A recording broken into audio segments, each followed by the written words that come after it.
Phoenix Nights. Chapter 165. After a portion of the officials left for Nanjing to following zone, the remaining officials in the capital were all restored to their original positions. Hu Xiangning was also restored to his position as the guardian of the embroidered uniform guard. In addition, Yang Qindong was still the commander of the embroidered uniform guard, so it was only natural that he would send some embroidered uniform guards to help out.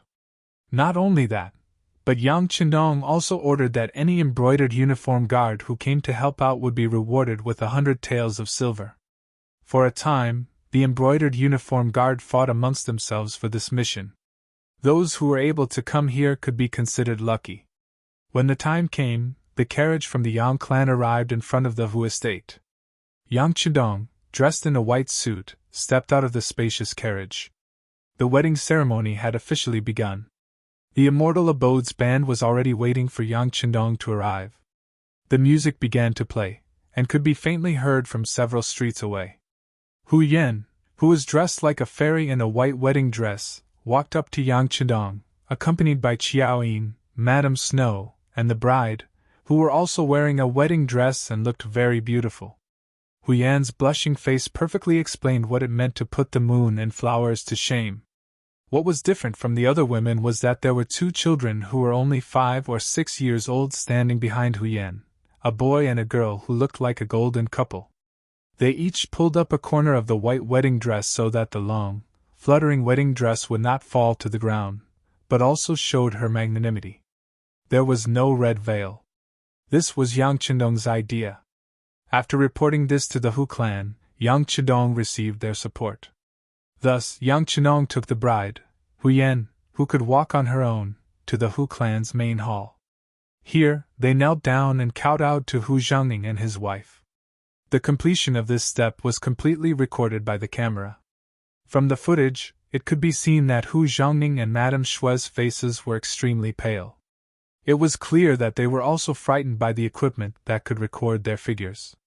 After paying his respects to the elders, Yang Qindong carried Hu Yan out of the Hu estate. Along the way, the courtyard was filled with all kinds of gifts that Yang Qindong had given to the Hu clan.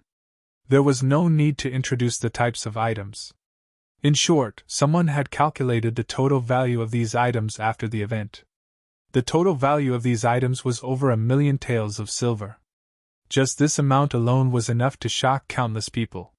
This was one of the most beautiful stories in the capital, because not even the emperor would be willing to part with so many good things. From this matter, it could also be seen that Yang Qindong valued Hu Yan. The inside and outside of the Immortal Abode were already packed with people. In order to congratulate the patriarch on his wedding today, all the diners will have a 50% discount. Even the commoners who didn't come to the Immortal Abode to spend money could still enjoy the delicacies they had prepared. The premise was that the whole family had to come together. At the very least, the couple had to bring a child and bring their own lunch boxes. At that time, all the children who came would receive a delicious little pastry. The news had been released 3 days ago. By morning, the entire street in front of the Immortal Abode was packed with people. As a result, the embroidered uniform guards who were responsible for the security of the area were given a lot more work to do. Fortunately, the people who came to receive the delicacies and pastries were all very well behaved. Some entered and some left, so there wasn't much panic. After leaving the Hu estate, the bridegroom, Yang Qindong, personally drove the carriage. Hu Yan, Qiao Yin, Madame Shui, and Madame Xiang were seated inside. Yang Qindong, who was driving the carriage, sang the bridal sedan in fear. Tiger's Mane and the others, who had long since learned how to sing, sang along loudly. When the sun comes out, I climb the mountain. When I reach the peak, I want to sing. My song floats to my little sister. When she hears my song, she smiles. Yang Qindong's cheerful voice rang out. Sitting in the spacious and comfortable carriage, Hu Yan and the other girls were filled with happiness. As they looked at the brightly colored balloons around the carriage, their faces were brimming with happiness. The carriage passed through the streets of the Immortal Abode. Along the way, one new song after another could be heard. All of them were joyous songs that suited the occasion, and the people who had come along to watch the show all cheered with joy. As they passed through the streets of the immortal abode and saw the crowded streets, Hu Yan and the other girls smiled at each other. This was the young master doing a good deed, as well as accumulating good karma. Although he had to spend some money to do so, in the eyes of the girls, the significance of this action was far more profound. The carriage finally left the capital, and under the protection of the embroidered uniformed guards, it headed for the Yang clan manor. At this time, there were all sorts of carriages and bridal sedan chairs waiting outside the Yang clan manor. Many officials of the court were waiting here for the bridegroom to arrive. He had only been in the capital for a little more than a year, less than 2 years. However, Yang Chidong had used his own efforts to prove his strength. With money and power, who wouldn't give him this little bit of face? And this wasn't even mentioning the fact that he was marrying the granddaughter of the Minister of Rights, Hu Xiao. Under the witness of many honored guests, Yang Chidong took Hu Yan's arm and led her to the main hall of the Yang clan manor, where the two principals were already seated. Yang Chidong and his wife were no longer present, so the ones presiding over Yang Chidong's wedding were his big brother Yang Gong and big sister Yang Fei. The entire Yang clan had come to Yang Chidong's wedding, and even his second brother Yang Rang was in the crowd. However, it was clear that his complexion was rather unsightly. He had originally believed that with his sixth brother dead, he, as the second brother, would be able to openly take over the family property. He hadn't expected that Yang Chidong would return, and in such a domineering manner, and even be conferred the title of Valiant Marquis. The affairs of the world were truly unpredictable, and Yang Rang had lost a great deal of face.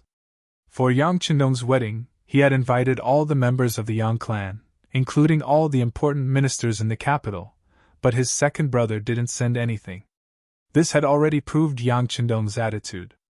Even so, Yang Rang still came by himself. He knew that this might be an opportunity to change the relationship between himself and his sixth brother. In the main hall, Yang Gong was on the left, and Yang Chidong was on the right, accepting the kneeling ceremony of Hu Yanxing, his new daughter-in-law. Under the insistence of Yang Chidong, they only completed the first bow to heaven and earth, and the second bow to the parents. As for the third step of entering the bridal chamber, it was cancelled. According to Yang Chidong, women didn't just stay at home to take care of their husbands and children. They could also do many other things that they liked to do. This was also called the liberation of women. Since it was liberation, then he would start with his wife. After communicating with Hu Yan in advance, and knowing that she didn't want to enter the bridal chamber so early and wait for a long time, he agreed to her request and allowed her to change into a beautiful qipao. Then, she reappeared in front of everyone and toasted the guests with him. When the ceremony reached this point, it was time for the wedding banquet to begin. For the important ministers, the banquet was also a part of their work.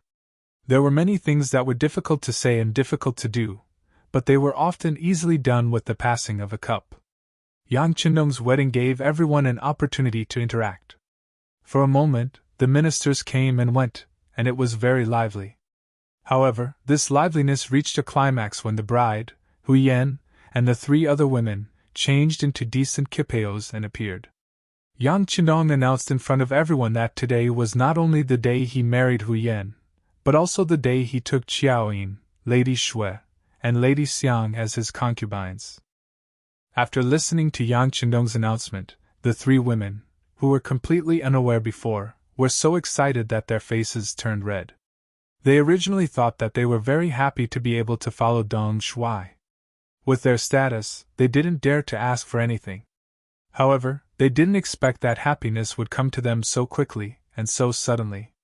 In response, Hu Yan looked at them with a smile. She wasn't surprised at all. Obviously, she already knew about this news and must have agreed. Otherwise, Yang Chidong wouldn't do such a thing in public. He was marrying his wife and concubines on the same day. Although this kind of thing had happened before, most of the protagonists who did it were extremely desolate.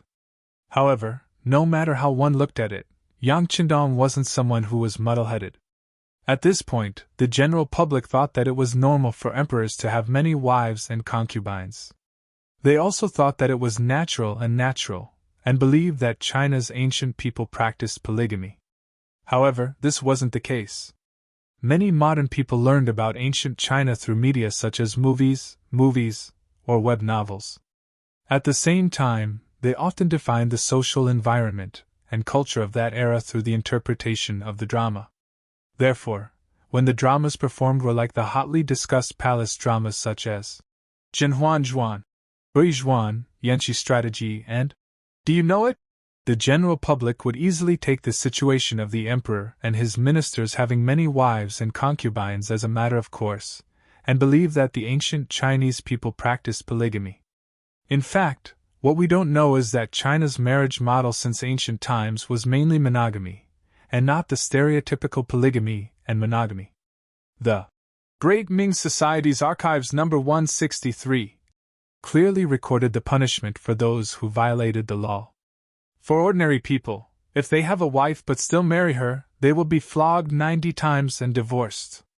If they are over 40 years old and have no children, they will be allowed to marry concubines. Violators will be flogged 40 times.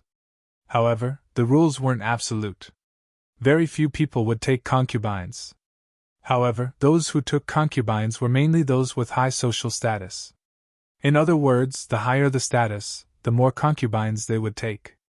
Therefore, the imperial family naturally had the most concubines, followed by the important officials and the rich. Commoners rarely had the opportunity to take concubines.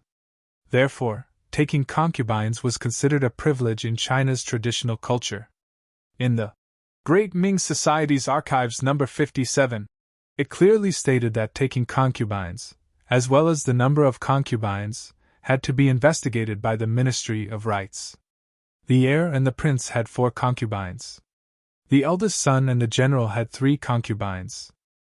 It was true that Yang Chendong was the Marquis of Loyalty and Courage, so taking in 3 concubines wasn't that much of a violation of the rules. However, why didn't he mention it in advance? Since no one knew about it, didn't that mean that this matter wasn't reported to the Ministry of Rites? Chapter 166. With that in mind, the officials all turned to look at the officials from the Ministry of Rites who had come to attend the banquet. Hu Shao was the Minister of Rites, and had been for many years at that. At least a third of the officials in the ministry had been promoted by him, or had close ties to him. This time, his granddaughter was getting married. Many officials from the Ministry of Rites had come to show their support. When these officials noticed the gazes of their peers, they all lowered their heads. This proved that Yang Chendong hadn't informed the Ministry of Rites about taking concubines. As if he'd known that everyone would react this way, Yang Chendong smiled at them and said, "I didn't inform the Ministry of Rites beforehand, but I did inform the Minister of Rites. I'll make it up to you later. I only did this because I wanted to give the 3 of them a pleasant surprise." As he spoke, Yang Chendong's gentle gaze fell on Xiaoyin, Madame Shui, and Madame Xiang. His gaze was filled with love. Yang Chendong's actions had indeed given the 3 women a pleasant surprise. As for their reactions, they'd all been recorded by Yang Si. When the officials heard that Yang Chendong had told the Minister of Rites that they'd be reported to the Minister of Rites after the banquet, they all came to a sudden realization. Since that was the case, what did they have to worry about? Besides, what did it have to do with them? In reality, Yang Chendong hadn't told Hu Shao about this. What kind of joke was this? He was marrying someone else's granddaughter, and he was also marrying 3 concubines at the same time. It would be strange if Hu Shao agreed. However, he dared to say this because he was sure that Hu Shao wouldn't expose him. Otherwise, if he got into trouble, Hu Yan would also suffer. When the results were announced, it first drew a lot of discussion, but Yang Chendong easily resolved it. After that, he led the 4 women in a toast to the guests. Speaking of which, Hu Yan and the others weren't women who only knew how to stay at home. They'd all seen the world, and with Yang Chendong's guidance, they didn't show any signs of fear. Instead, they generously raised their cups and toasted. The atmosphere was quite harmonious.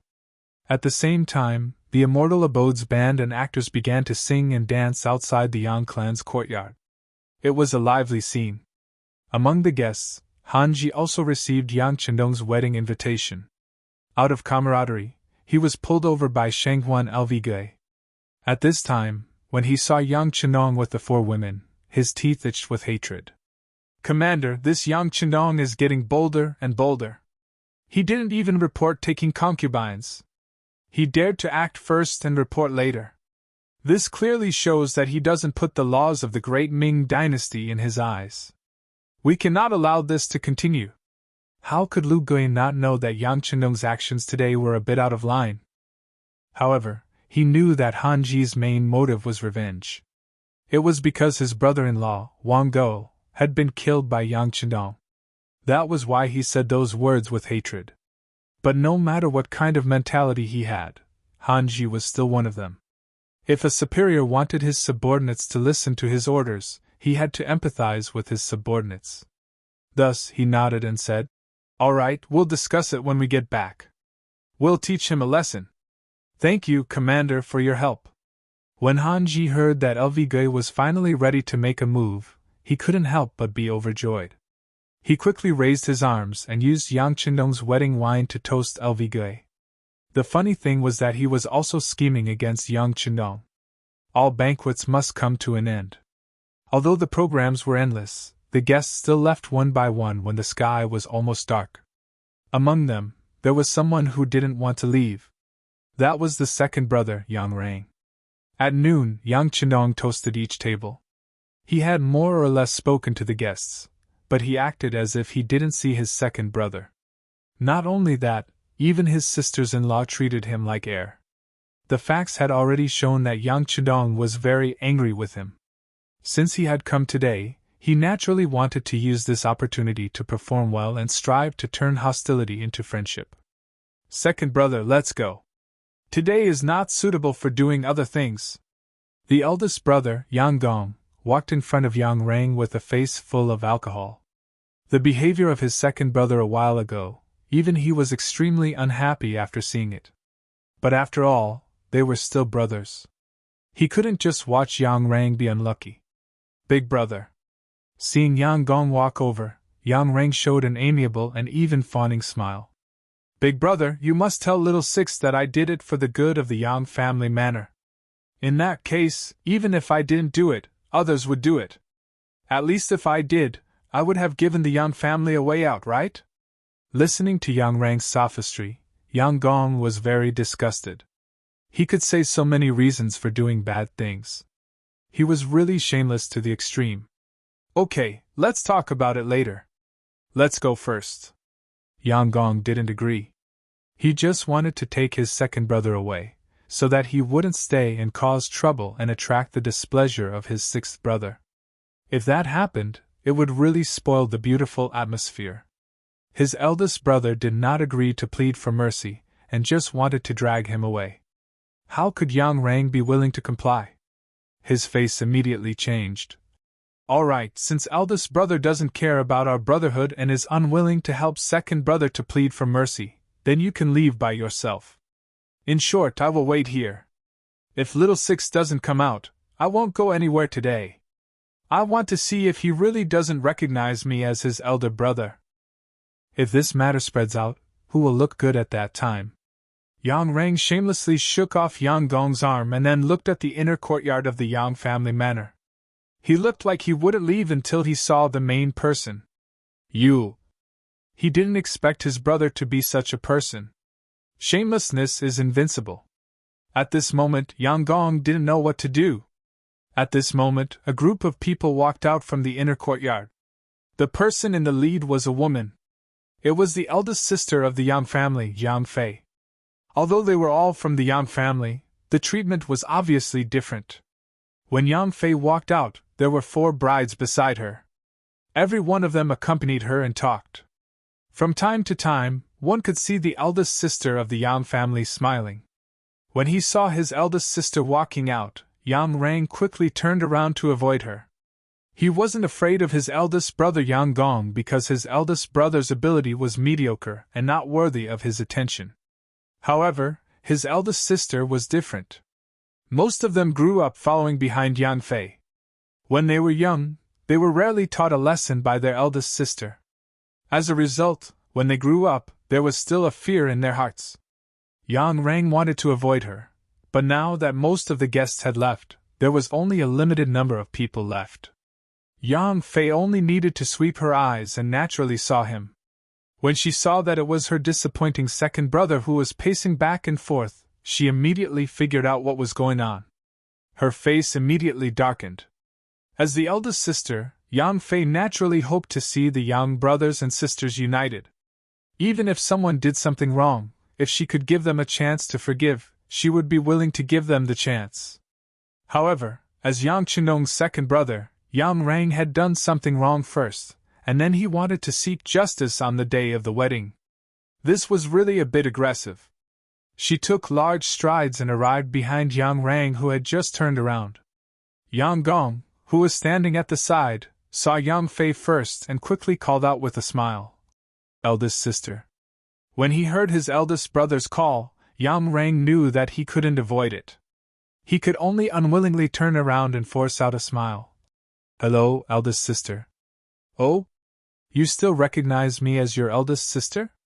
Since that's the case, then leave immediately. Today is my little brother's wedding day.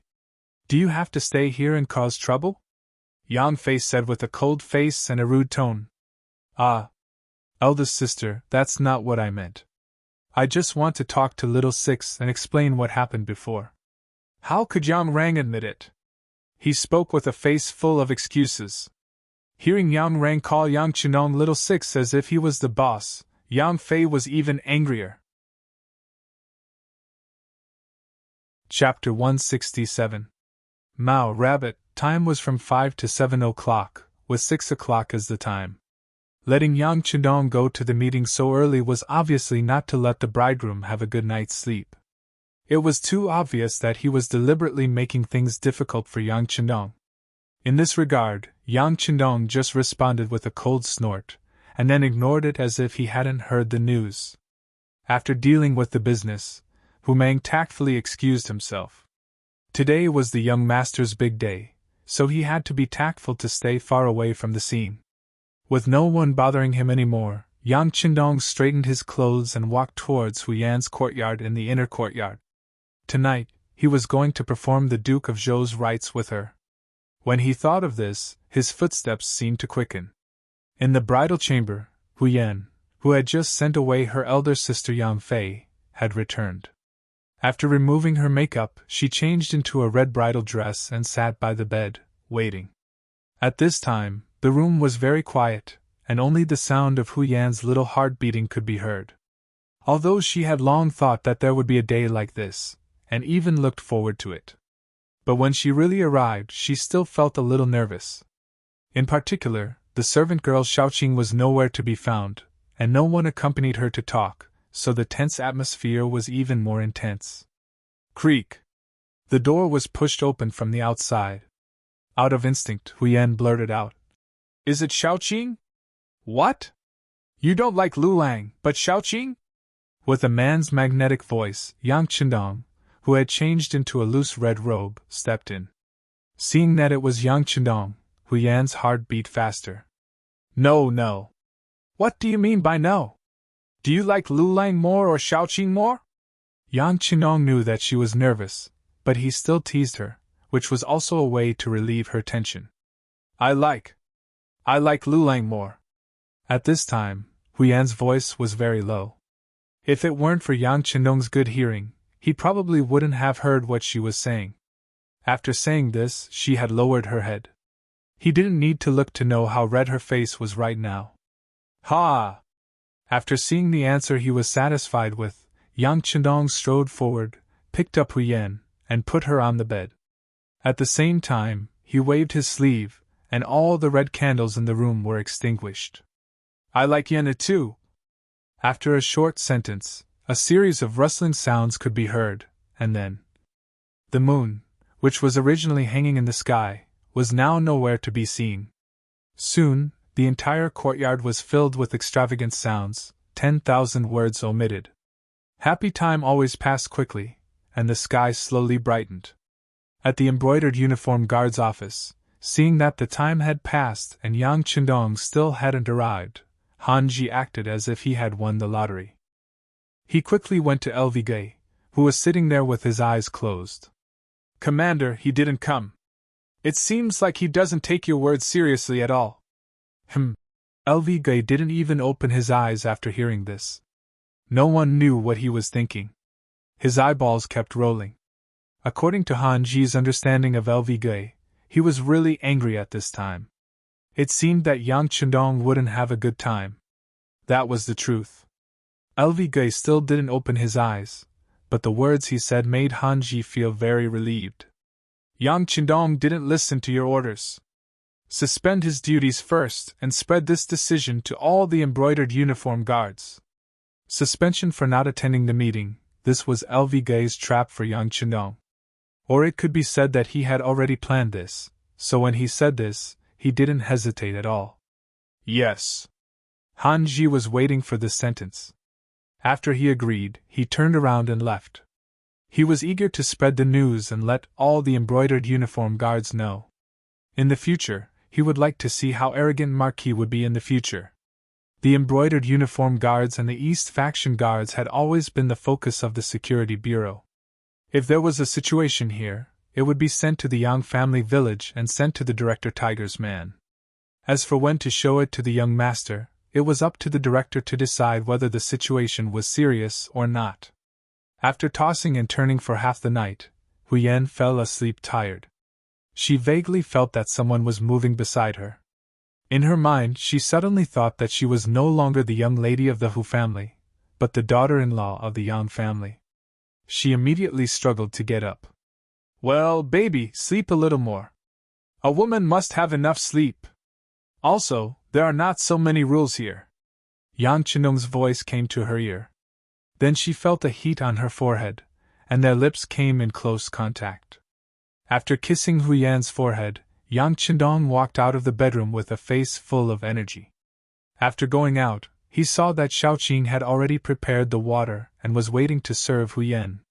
He smiled and said, Don't disturb Yenna first, let her sleep a little longer. Also, inform the cook, Ichior, to immediately make a fresh, nutritious breakfast and send it over when the young lady wakes up. Hearing that Yang Chendong was so concerned about her young lady, Xiaoqing's face was full of joy and she quickly agreed. Yang Chendong strode out of the inner courtyard. From afar, he saw Hu Meng waiting for him with a serious expression on his face. Seeing that Hu Meng's brows were almost knitted together, Yang Chendong approached him and asked, What's wrong? Did something happen? Young master, there's a small matter. The embroidered uniform guards just sent a message saying that you didn't come to the meeting. Lu Gui and the others suspended your position in the embroidered uniform guards. Tiger's man's voice became heavier as he spoke. Obviously, he had a lot of opinions about this matter. Someone dared to make trouble for the young master. With his character, it was best to kill and teach them a good lesson. Suspended? That's fine. Since it's like this young master can have a good rest as a newlywed. Yang Chendong didn't care after hearing this. It was just a position in the embroidered uniform guards. He really didn't care about it. Moreover, something big was about to happen. Lu Gui's actions were just smashing his own foot with a rock. Let's go for a jog. Not taking this information seriously, Yang Chendong smiled at Tiger's man and started his morning jog. Tiger's man was happy that the young master's mood wasn't affected by this. He was worried that the young master would be angered, but now it seemed that he worried too much. The young master's mind was as broad as the sea. The news that the valiant Marquis Yang Chendong's position in the embroidered uniform guards was suspended spread like a gust of wind to the ears of all the officials in the capital. Some of the older officials who believed that they had seen and experienced many things couldn't help but sigh. As expected, an official couldn't be too high profile. Just look at the commotion yesterday. Everyone in the capital knew about it. Wasn't he about to suffer retribution soon? Using this matter, who knew how many people called the younger generation of their families to teach them to endure silently, learn the way of the mean, and not stand out too much. As the main character of this matter, Yang Chendong wasn't as depressed as everyone thought. On the contrary, He was leading the 4 girls, plus 7th sister Yang duo, out of the Yang family manor, heading straight for a place not far away that the common people called Chicken Crow Mountain. Yang Chendong wanted to bring the 5 beauties to the barbecue. For this reason, he had Ichio prepare a lot of ingredients. Tiger's Man, Beta Persei, Chio V's first guard, and 3 squads of Cold Front members accompanied them. Everyone left the manor. It was currently autumn. The maple leaves on the mountain were golden yellow, and the scenery along the way was indescribably beautiful. The 4 girls couldn't stop shouting. Women in ancient times rarely had the opportunity to go out like this. Even if they went out, they were often very strict and weren't allowed to casually look around. How was it like being with Yang Chudong, where they could do whatever they wanted? In the spacious and comfortable carriage, lying down wasn't a problem at all. Every time they saw beautiful scenery, they would take out their only camera to record the beauty. Because of this, the caravan also stopped and traveled. In the afternoon, they finally arrived at the foot of Chicken Crow Mountain, which was 30 li away. Soon everyone set up the grill, held the charcoal, started the fire, prepared the ingredients, and fetched water. The guards also looked around with vigilant eyes. There wasn't the slightest bit of panic, which surprised the 4 girls and made them very happy. The environment in the wilderness was the easiest for people to let their thoughts run wild. Because of this, their mood was also very good. Later on, they even followed a few maids to make skewers out of curiosity. It wasn't enough to just do it themselves, so they even pulled Yang Chendong over. Thus, the dignified marquis of the great Ming dynasty actually started working there with the servants. This isn't good. 7th sister Yang duo really couldn't believe the scene in front of her. Her husband, Wang Go, used to be just an insignificant official, but he had always stayed away from the kitchen. The idea of a gentleman staying away from the kitchen was deeply rooted in people's hearts at that time. But look at Yang Chendong. Even though he had the title of marquis and owned such a large family property, he still worked with everyone. From this point alone, the biggest difference between him and the others was that Yang Chendong was different from others. There's nothing bad about it. Since we came out to play and eat, of course, the atmosphere will be better if everyone works together. Hu Yan and Yang duo had the best relationship, and the distance between them was also the closest. Naturally, they heard the whispering just now. But Yang duo still wanted to say something. No buts. Lu Lang didn't refuse. I think he is willing to do such a thing. As his sister, you don't have to care so much. You should hurry up and work. Don't be outdone by others. Hu Yan chuckled. After completing the experience of turning from a girl to a woman last night, her mind didn't seem to be as mature as before. At this time, she was completely like a child. If it wasn't for the torment last night, and her body didn't allow it, she would probably start jumping around in a while. Chapter 168. Yang duo's doubts were quickly led astray by Hu Yan. In just a short while, not only did she not let her 6th brother Yang Chendong rest, she even took out a portion of the tasks in front of her and placed them in front of him. In her words, it was called capable people do more work. When Yang Chendong was a soldier in his previous life, he did everything very quickly. Naturally, the speed at which he worked was not something these young ladies could compare to. With Yang duo taking the lead, Hu Yan quickly placed her own skewers in front of Yang Chendong. Not only that, she also brought Qiao Yin, Lady Shui, and Lady Xiang's skewers over. Qiao Yin and the other 2 naturally did not dare to mess around like Hu Yan. They could only look at Yang Chendong with an awkward and slightly nervous expression. You guys are too much of a bully. Looking at the mountain of skewers in front of him, Yang Chendong showed a helpless expression, causing the women to laugh out loud. Even Tiger's Mane's wife, Fengler, and Yang Xi's wife, Mu Lily, could not help but cover their mouths and chuckle. At that moment, the 2 women were greeted by their husbands' stern gaze. What the young master did with his wives was considered a pleasure in the boudoir. Outsiders were absolutely not allowed to comment on anything.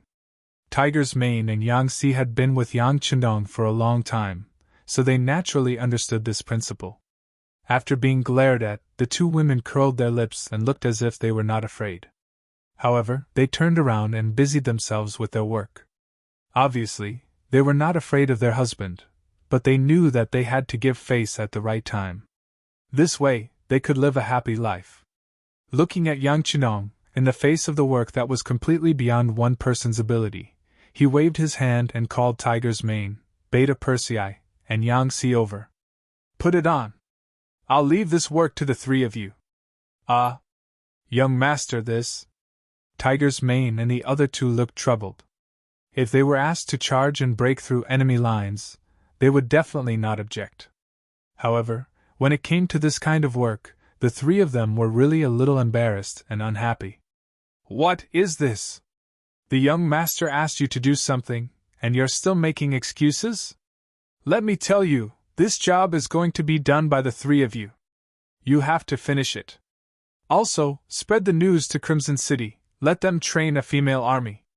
The number doesn't need to be too big, just about 200 people will be enough. In the future, it's better to let them protect Madam. Also, it's better to let them do the delicate work. Yang Chendong sighed. He didn't want a group of men to protect his women. It would be inconvenient. It was better to prepare and train some female soldiers in advance. That's a good idea. I've long heard from Xiao Feng that there are many girls in Crimson City who want to become soldiers, but other than entering the propaganda team, there doesn't seem to be a better opportunity. Now that we have a female army, the problem will be solved. Beta Persei laughed foolishly. Oh? What problem has been solved? Is it your marriage? Tiger's Mane laughed after hearing this. Among the few of them, Tiger's Mane and Yang Si's personal problems had been solved. Only Beta Persei had not made any progress in this regard. It was no wonder that Tiger's Mane said this. No.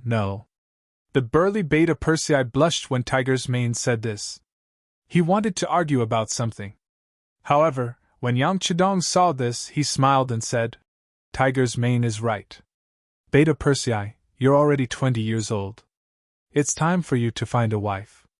Work is important, marriage is also important, and carrying on the family line is even more important. Since Yang Chedong said this, Beta Persei could not refute. He could only lower his head and agree.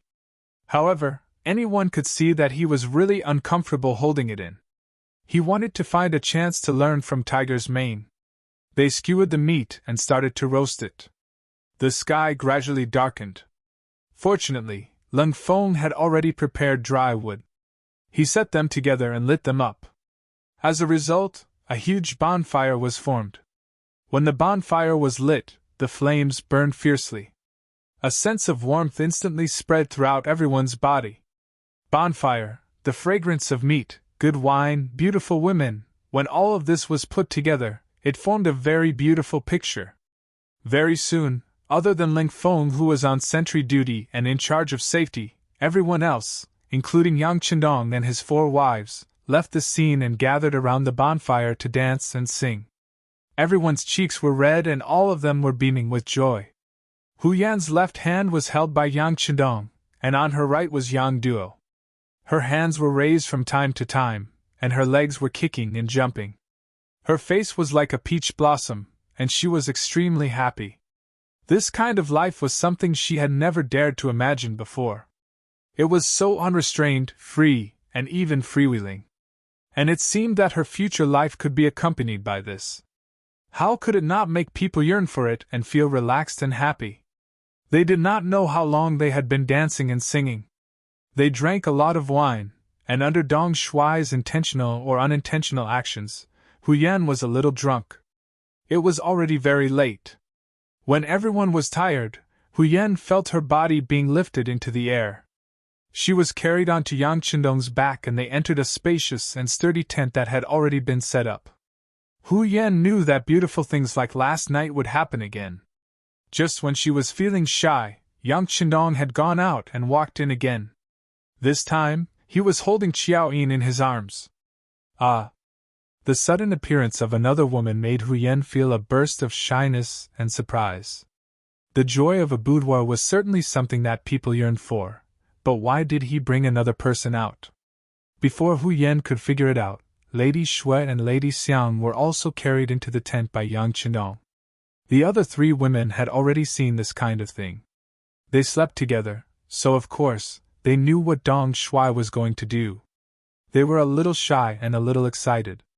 Hu Yan, on the other hand, was completely unaware.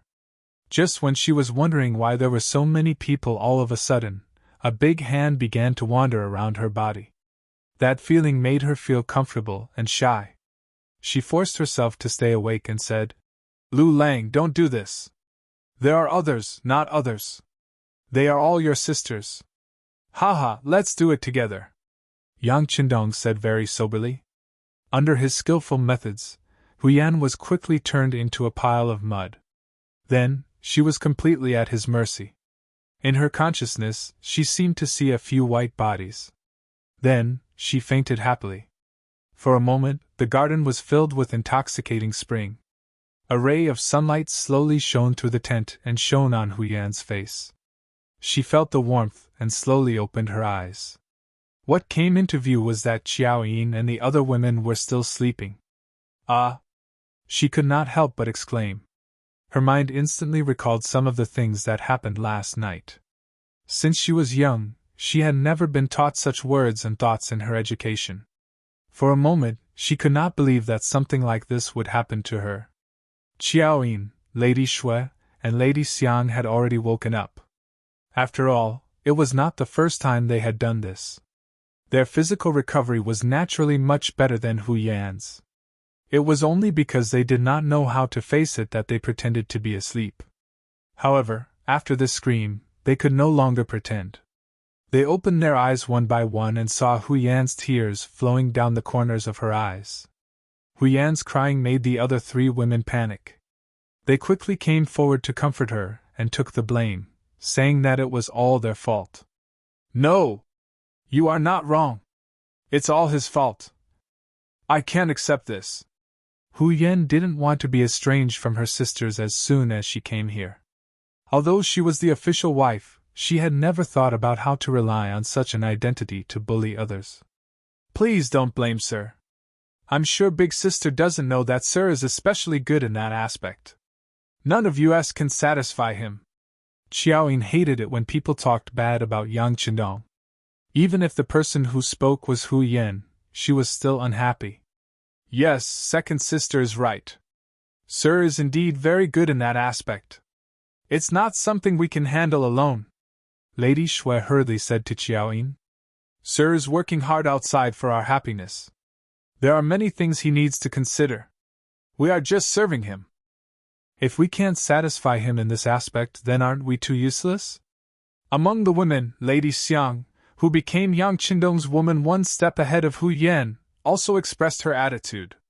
They did not know when it started, or maybe it was yesterday, but they had automatically made a list. Hu Yan was Yang Qindong's first wife, so she was naturally the eldest sister. Qiao Yin had been with Yang Qindong the longest, so she was naturally the second sister. Lady Shui was the third sister, and Lady Xiang was the fourth sister. As for whether there would be a fifth sister after that, it was already set in stone. Qiao Yin had said that there was a girl named Luan Xiaoyu in their hometown who also liked Yang Qindong very much. Yang Qindong also liked her, but because she was too young, they still had to wait. If there was a fifth sister, then who knew if there would be a sixth sister and a seventh sister? However, seeing that Yang Qindong was so young and had such a big family business, it was not surprising that there would be sisters joining him. Hu Yan didn't expect that she would immediately be met with the common resistance of her three younger sisters when she said Yang Qindong's fault in a fit of pique. She quickly changed her words and said, "I don't mean to blame him. It's because things came too suddenly, and I can't accept it, so it's normal that you can't accept it. I don't blame Big Sister for having such thoughts. However, from now on, we sisters will not forgive anyone who says anything bad about Sir. Especially Big Sister. You must set an example for us." Qiao Yin said this with a rare serious expression. In her heart, Yang Qindong was the sky, the earth, and her everything. Chapter 169. Oh, I got it. Hu Yan, who had clearly suffered a loss, was now like a child who had done something wrong. She lowered her head and pursed her lips. However, it had to be said that after such a conversation, she had diluted the matter of sleeping together. She, who had been persuaded, had also begun to consider Yang Chendong. At the foot of Chicken Crow Mountain, Yang Chendong had just returned from his morning run when he was stopped by Seventh Sister Yang Duo. "What's the matter, Seventh Sister? Did someone bully you?" Yang Chendong pretended to be angry when he saw the anger in Yang Duo's eyes. Her eyes weren't eyes, and her nose wasn't nose. But in reality, he knew very well what Seventh Sister was here for, and what she wanted to say. "Sixth brother, aren't you going too far? I heard that last night you—" "What happened last night? Did Seventh Sister not rest well? If so, go back and have a good rest now. If you want to go back to the Yang family village, I can send someone to send you back now. As for other things, let's not talk about them." Yang Chendong saw that the other party was bluntly talking about what happened last night, and seemed to want to interfere in his family matters. Yang Chendong used words to block her. In the end, he still had to rely on himself to live his own life. As for other people's opinions, it was just a one-sided opinion and did not represent anything. Perhaps Yang Chendong was very easy to talk to when it did not involve matters of principle. However, when it came to some matters, his words carried enormous weight. Once he made a decision, he would not change it. Yang Chendong's tone suddenly became a little stiff. Yang Duo could not accept it for a moment. "This? Sixth brother, you've changed?" "It's not that I've changed. It's just that Seventh Sister has never seriously understood me." Yang Chendong shook his head and looked at Yang Duo very seriously. They were family and had a blood relationship, so he would not watch anyone bully his seventh sister. However, this was not a reason for the other party to interfere in his life. With just one sentence, Yang Duo suddenly became speechless. Yes, she really did not understand Yang Chendong. Ever since her youngest brother had appeared in the capital, she had always been surprised by his appearance. Some matters seemed reckless, but they ended with a cause and effect. Some matters seemed unsolvable, but as long as sixth brother made a move, he would always be able to grasp the crux of the matter and solve it in one step. As a woman, she was only judging from her own point of view. But was her point of view really correct? Even Hu Yan, as the mistress of the house, did not express any doubts. What reason and authority did he have to say anything? "I'm sorry, sixth brother. I'm thinking too much. I think I should go back to the tent and have a good rest." Yang Duo suddenly felt that her behavior was a bit reckless. For a moment, she wanted to find a quiet place to think about it. After saying this, Yang Duo turned around and left. This time, Yang Chendong didn't stop him. He knew that there were some things that he had to figure out himself. Seventh sister, who had already experienced a failed marriage, was most afraid of being hurt in this aspect. Speaking of which, she reminded her out of kindness. However, Yang Duo forgot one thing. Yang Chendong was not Wango. After Yang Duo left, Yang Chendong strode back into the tent. After what had happened to Seventh Sister, he was even prepared to be scolded by Hu Yan. This was his woman, and he should love her. No matter what Hu Yan said, he was prepared to not talk back. When he entered the tent, Xiao Yin and the other two girls had already left. Only the maid Xiaoqing was there to dress Hu Yan. When she saw Yang Chendong enter, Xiaoqing quickly bowed and said, "Master. And how about this? You can leave for a moment. I have something to discuss with Madam." Yang Chendong smiled and nodded to Xiaoqing. Xiaoqing naturally knew that she would spend the rest of her life with Hu Yan and Yang Chendong. How could she dare to refuse such a small request? She agreed and immediately left. When only the two of them were left in the tent, Hu Yan lowered her head with a blush. Hu Yan was shy. After all, she and her three sisters served Yang Chendong last night. It was a shameful thing. She couldn't adapt for a while and couldn't face it. However, when Yang Chendong saw this scene, he thought that she was angry at him. He hurriedly squatted down and said, "Yener, it's my fault. I didn't consider your feelings. I was too agitated, so, no! His mouth was suddenly blocked by Hu Yan's small hand. Lu Lang, don't say that. As your wife, I didn't consider your feelings. Last night I was willing. The more she spoke, the lower her head. In the end, her head was about to plunge into Yang Qindong's arms. He didn't expect such a result. For a moment, Yang Qindong was overjoyed. Really? Yen, or you're the best. I love you so much. In ancient times, the word love was not so easily spoken. Even when husband and wife spoke words of love, they rarely used the word love. However, when Yang Qindong said the word love, Hu Yan was overjoyed. She felt that she had made the right decision by listening to Qiao Yin and the others. In her happiness, she said happily, Lu Lang, I didn't understand you before. You were too tired. As your wife, as long as you're happy, you can do whatever you want in the future. Ha! Yang Qindong had already thought it through. It must be Qiao Yin and the others who did Hu Yan's work that resulted in such a delicious result. He was instantly even more satisfied with Qiao Yin and the others. Originally, he had to spend a lot of effort to persuade them. Unexpectedly, he didn't need to say anything and the matter was resolved. In his happiness, Yang Qindong held Hu Yan's little face and kissed it. With this kiss, Hu Yan felt her entire body go soft.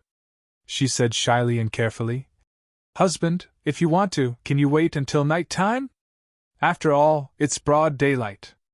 If others find out, I'm afraid it won't be good. Ha! Seeing that Hu Yan seemed to be a little moved, Yang Qindong laughed. However, he also knew that Hu Yan's skin was probably very thin. At least, it wasn't as thick as his. If he didn't let go of this matter, it was very likely that it would cause resentment. Therefore, he intentionally changed the topic. First, he talked about the matter between Shaoqing and Sun Chuang. They're not young anymore. As their master, you should find a time to arrange their marriage. We'll take care of all the expenses. In short, you can't treat Shaoqing unfairly. After all, she's been with you for so many years, hasn't she? Thank you, sixth young master. Seeing that Yang Qindong had considered the matter so carefully, Hu Yan was very moved and said, We're husbands. In the future, there's no need to say thanks. Everything I do for you is what I should do. By the way, my seventh sister seems to have some complaints about what happened last night. Do you think you should personally go and have a good talk with her? I don't want her to misunderstand me, hee. Yang Qindong thought about it and decided to leave the job of persuading seventh sister to Hu Yan. If Hu Yan took the initiative to persuade her, it would be more effective than 100 words from him. Hearing that seventh sister had complaints, Hu Yan's heart was moved. This was seventh sister standing up for her. She didn't even hesitate to blame her own brother. This sister-in-law was absolutely competent. Hu Yan agreed, and Yang Qindong's heart was completely relieved. Although there were some things that he didn't ask others to understand, they were still family, and understanding was always better than opposing. Just as Yang Qindong was enjoying the happiness of having multiple wives and gaining the understanding of his wife, several groups of fast horses were galloping through the streets of the capital. These brave soldiers had banners with the word Xin written on their backs. As soon as they entered the capital, their faces were gloomy as they spurred their horses forward. Many scheming people had a bad premonition when the messenger didn't shout the news of victory from 600 miles away. This should be a battle report from the front line. If it wasn't a victory report, what could it be? At this time, in the imperial court, Zhu Qiyu had already changed into a dragon robe and was sitting on a huge golden dragon throne. He was looking at the officials and listening to them report on the important matters of the court. Zhu Qiyu, who had been emperor for some time, had gradually come to like this feeling of being high and mighty. Chapter 170. Quickly, carry him away and treat him. Jining stood at Zhu Qiyu's side, looking at the unconscious soldiers as she spoke to the Huban soldiers outside the imperial court. After saying this, she felt a shadow flicker at her side. Who else could it be but Daizong? Just as Zhu Qiyu was about to show off his skills and become a famous monarch to unify the world, he suddenly heard that the front line had been defeated. At this moment, how could he still remain calm? His expression changed greatly, so much so that his body became a little shaky. "Dear ministers, how many troops can we mobilize now?" Zhu Qiyu forced himself to stay alert upon hearing this report, and he turned his eyes to the new Minister of War, Ming, hoping that he could give a satisfactory result. Ming, courtesy named Zixin, was the son of Yiji, a man of high intelligence. After ascending the throne, Dai Zong had sought the favor of the Minister of Rights and was promoted to Minister of War. He was an official who had been promoted on the front lines. When he first arrived at the Bureau of Military Personnel, his seniority was still shallow, so he did not have complete control over the Bureau of Military Personnel. Now that a problem had arisen, Ming felt his head ache. But Ming was still a capable person, and he quickly calmed down.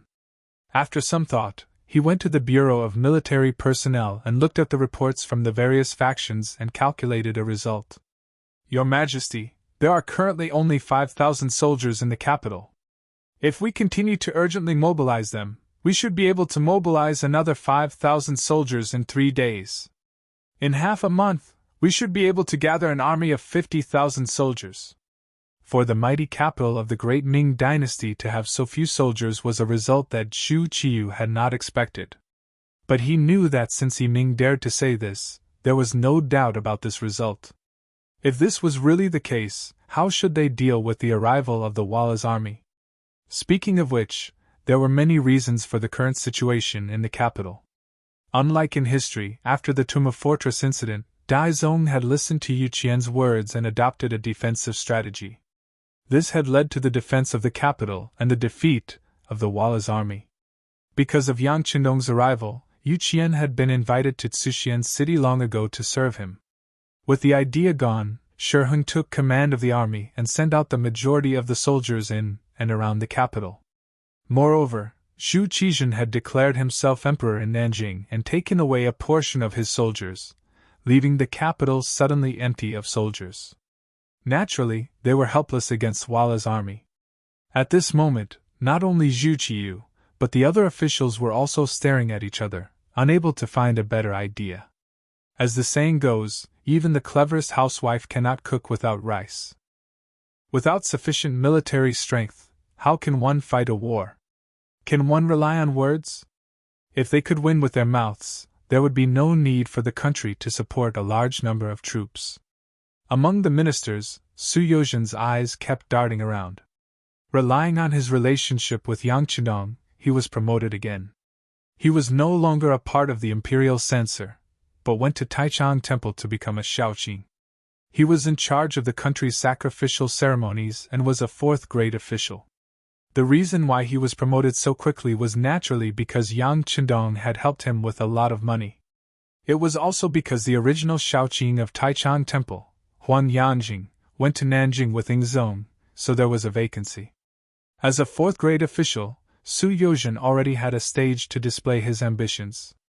At this moment, when he saw the emperor and the other ministers' difficult expressions, he really wanted to stand up and propose to move the capital to the south. After all, a gentleman would not stand under a dangerous wall. In fact, in history, Su Yozhen was the main official who proposed this idea. But now, this idea just flashed in his mind. It was not for anything else, but because Ingzong had already gone to Nanjing. At this time, what would they mean by going there? It was likely that an internal conflict would be inevitable. And Zhu Qiyu, who was leading the defeated army, really did not know what the chances of winning were. Unable to bring up the matter of moving the capital to the south, Su Yozhen's eyes darted around as he thought of another feasible idea. At this moment, when the other ministers were still thinking about what to do, he had already taken out his ceremonial tablet. He stepped forward and said, "I have something to report." "Minister Su, quickly say it." Seeing that everyone had no idea, but one minister still had a suggestion, Zhu Qiyu suddenly had a feeling of hope. "Your Majesty, the army at the front has suddenly lost, and the capital is in danger. At this time, the first thing to do is to mobilize the troops near the capital to save the emperor. The second thing to do is to choose a general who can lead the army to block the enemy outside the city wall. This will ensure the stability of the great Ming dynasty. That's right, mobilizing the troops after, choosing the general before. Zhu Qiyu felt that it was very reasonable. He immediately said to the Minister of War, Ming, Minister, you can send a letter to mobilize the troops near the capital to protect the capital. Yes, Your Majesty. Ming replied and then left the court with his ceremonial tablet. Good, now everyone, who can lead the army to fight against the Walla army? Zhu Qiyu's eyes swept across the ministers in the court. The desire in his eyes was very obvious. However, when he asked this question, the entire court fell silent. First, the Tum of Fort's army of 500,000 suffered a crushing defeat, and then General Shi Heng's army of 150,000 was also defeated. Right now, there were only a few thousand men left in the imperial court. Even if they waited for 3 days, their military strength would still be no more than 10,000. How could they resist the elite Walla cavalry? The Walla cavalry could defeat the great Ming army again and again. At this moment, the ministers' faces changed at the mention of this tiger. The crowd of officials didn't speak. This made Zhu Qiyu extremely anxious. What's wrong? Our magnificent great Ming dynasty actually has a great general who can command the 3 armies? Valuing the civil and despising the military had always been the basic national policy of the Ming dynasty. In fact, it was not only the Ming dynasty. It was the same from the earliest Han dynasty to the Tang dynasty and the Song dynasty. After all, the military was strong and the civil was weak, which was not good for the stability of the country. In the Ming dynasty, this situation was even more obvious. Normally, when the military met the civil officials, it was very rare for the military to be able to straighten their backs. It was just like Xixing in the past. However, a Qianhu of the Brocade Guard could bully a famous general, Zhang Fu, and invade his land. It was no wonder that when Zhu Qiyu asked this question, the civil officials and the military officials did not speak. Is there really no brave general who dares to face the Walla army? Zhu Qiyu asked loudly in anger. At this moment, he really wanted to roar. If none of you go, do you want us to personally lead the army? However, when he thought of his elder brother Zhu Qizhen's end, this thought quickly disappeared without a trace. He did not want to be the second emperor who lost an army. What if he was captured by the enemy when the time came? What should he do? Zhu Qiyu's face was full of anger. He criticized the officials that he usually raised for being useless. Ji Ning saw that the situation in the court had worsened and reminded him in a low voice. Your Majesty, this matter needs to be discussed at length. It is better to dismiss the court first, and wait until tomorrow morning to make a decision. The courtiers were not completely loyal to him. The most important thing was that there was still Zhu Qizhen in Nanjing for everyone to rely on.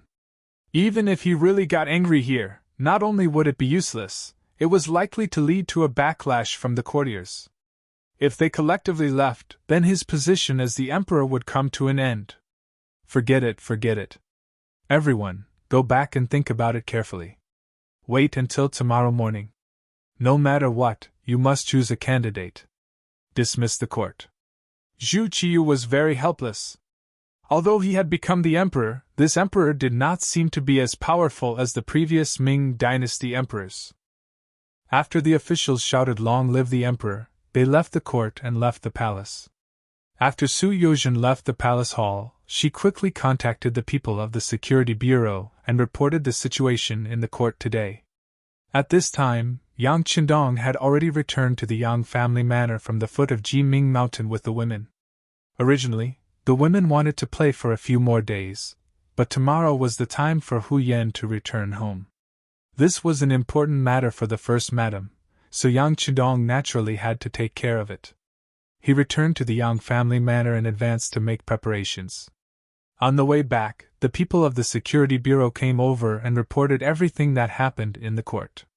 The group had stopped. Yang Qindong stood on the side of the road and listened to the report of the staff of the security bureau. In the carriage, Xiao Yin looked at this scene through the curtain and couldn't help but say, Sir is busy with important matters again. Unfortunately, we can't help much. The only thing we can do is to make him happy when he sees us. Don't make him angry and satisfy all his requests." "You're right, second sister." Lady Shui and Lady Xiang hurriedly agreed. Looking at Hu Yan, although she didn't say anything at this time, from her concerned eyes, it could be seen that she had accepted the fact that she slept with him. Even if the other women could understand Yang Chendong, as the wife, why couldn't she understand?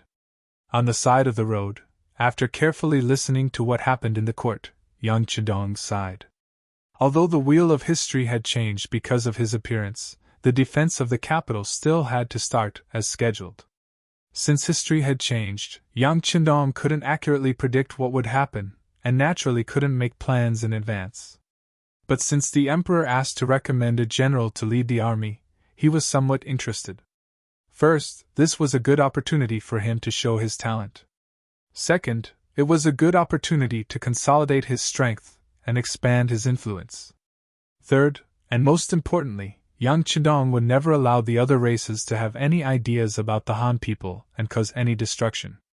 Back then, Quan Yi and Wang Zue, the two ministers of the 6 ministries, wrote to him, saying that he had saved Ingzong's life, and that he would have more room to develop in Nanjing than in the capital. The environment would also be better. But Yang Chendong still refused. That was because there was a strong enemy in the capital, while Nanjing was very safe. Chapter 171. It couldn't be said that Yang Chendong had appeared for the sake of war, but he had indeed appeared for the sake of the Han's rise to power. Since there were people who wanted to harm the Han, why couldn't he teach them a lesson? Presumably, after this battle, Zhu Qi would owe him a big favor. This would only be beneficial to his future plans. All right, Marquis knows about this matter.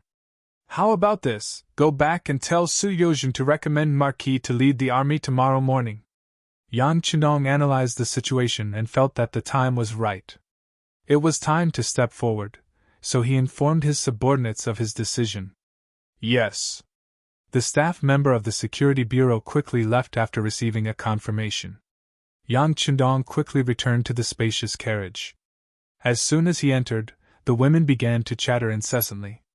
Knowing that there were some things that couldn't be hidden, Yang Chendong maintained a smile on his face as he said, "The soldiers on the front lines have been defeated. The Walla army should be arriving at the capital soon." The women had only asked out of curiosity. Even if Yang Chendong hadn't said anything, they would have understood. After all, the idea of a male protagonist had been passed down for thousands of years. But unexpectedly, Yang Chendong didn't have any intention of hiding it from them. He really did tell them about it, but the result was so shocking. "They're about to reach the capital? Then we..." As a descendant of the Hu clan, Huyan was naturally more sensitive to political matters than the other women. "You don't need to worry. With 6 brother here, no one in this world can harm you. You just need to properly stay in the Yang clan manner." Yang Chendong spoke with an incomparably resolute voice. At this moment, Yang Chendong was so confident that the 4 women were mesmerized and unable to extricate themselves. Sensing that the 4 women weren't panicking anymore, Yang Chendong smiled and said, "All right, let's do what we need to do now. The immortal abode and realm beyond heaven need to operate normally to calm the people. If possible, if there's a property market nearby that's willing to sell at a suitable price, we can buy it. It's also time to expand our operations." To ordinary people, war was naturally a disaster. But to some people, it was filled with countless business opportunities. Everything depended on your position, what kind of information you could obtain, and what kind of authority you held. Yang Chendong didn't lack any of these 3 things. If he couldn't maximize his benefits in this situation, then all his previous preparations and plans would be meaningless. Bye. This was the first order Yang Chendong gave to Hu Yan and the others, as well as the first mission of his wives.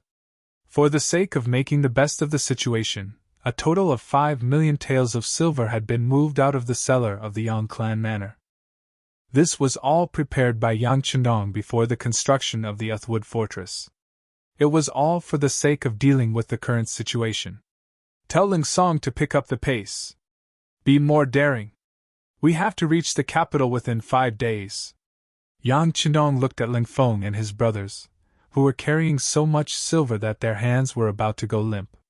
Even though he was giving orders to Tiger's Mane, he was thinking of another problem. If moving silver was so troublesome, it seemed like it was time to consider the issue of banknotes. The appearance of banknotes was a huge step forward in the history of currency. Some people in the world of currency believe that the origin of banknotes in China could be traced back to the white deerskin coin of Emperor Wu's time and the flying money of the Tang dynasty. The flying money was actually just a currency exchange business. It did not enter into circulation and did not function as a currency, so it was not a true banknote. The banknotes of Sichuan and Qingdu during the Northern Song dynasty were the beginning of the true banknotes. But for various reasons, the system was not perfect, and in the end, it was not developed on a large scale.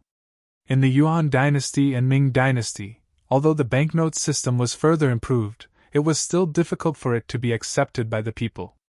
At the end of the Qing dynasty, the Qing dynasty's economy was in trouble, and the treasury was empty. In order to raise money for the military, they had to change their original plan of not printing banknotes for 200 years. In the third year of Xianfeng, 1853, the first banknote of the Ministry of Revenue was printed. This time, the banknotes of the Ministry of Revenue were divided into 5 types of silver: 1 tael, 3 taels, 5 taels, 10 taels, and 50 taels. In the middle of the banknotes were written in both Manchu and Chinese characters, Ministry of Revenue Official Banknote. It was from then on that banknotes became one of the paper currencies that could be circulated. Although the Ming dynasty also had official banknotes, most of them were internal transactions between officials. Ordinary people and even merchants rarely participated in them. The imperfection of the system meant that these banknotes could be turned into waste paper at any time. Who would dare to use silver to exchange for them? Not to mention other people, but even Yang Qindong himself did not trust the Ming dynasty government. This government was made up of officials, and the speed at which it changed was so fast that it made one's eyes blur. Who would dare to take out all of their wealth to exchange for banknotes? Perhaps the moment one exchanged for it, the Genie Guards and the East Faction Guards would come to raid one's home. For example, Yang Qindong's 5 million taels of silver had never been exposed. He believed that if he really trusted the great Ming dynasty, Wang Zhen would have already made a move on him, and would not have waited until it had developed to such a scale. It was because the banknote system was not recognized by many that Yang Qindong wanted to do something about it. In his later life, he had seen the power of the state-owned banks, so he could naturally see the huge benefits involved. As for the risks, with the Yangtze's new army as his backing, he was not afraid of others plotting against him. Perhaps he was still thinking that if others had such thoughts, he would have a good reason to deal with them. While Yang Qindong was still thinking about his grand plans, the capital was already in chaos.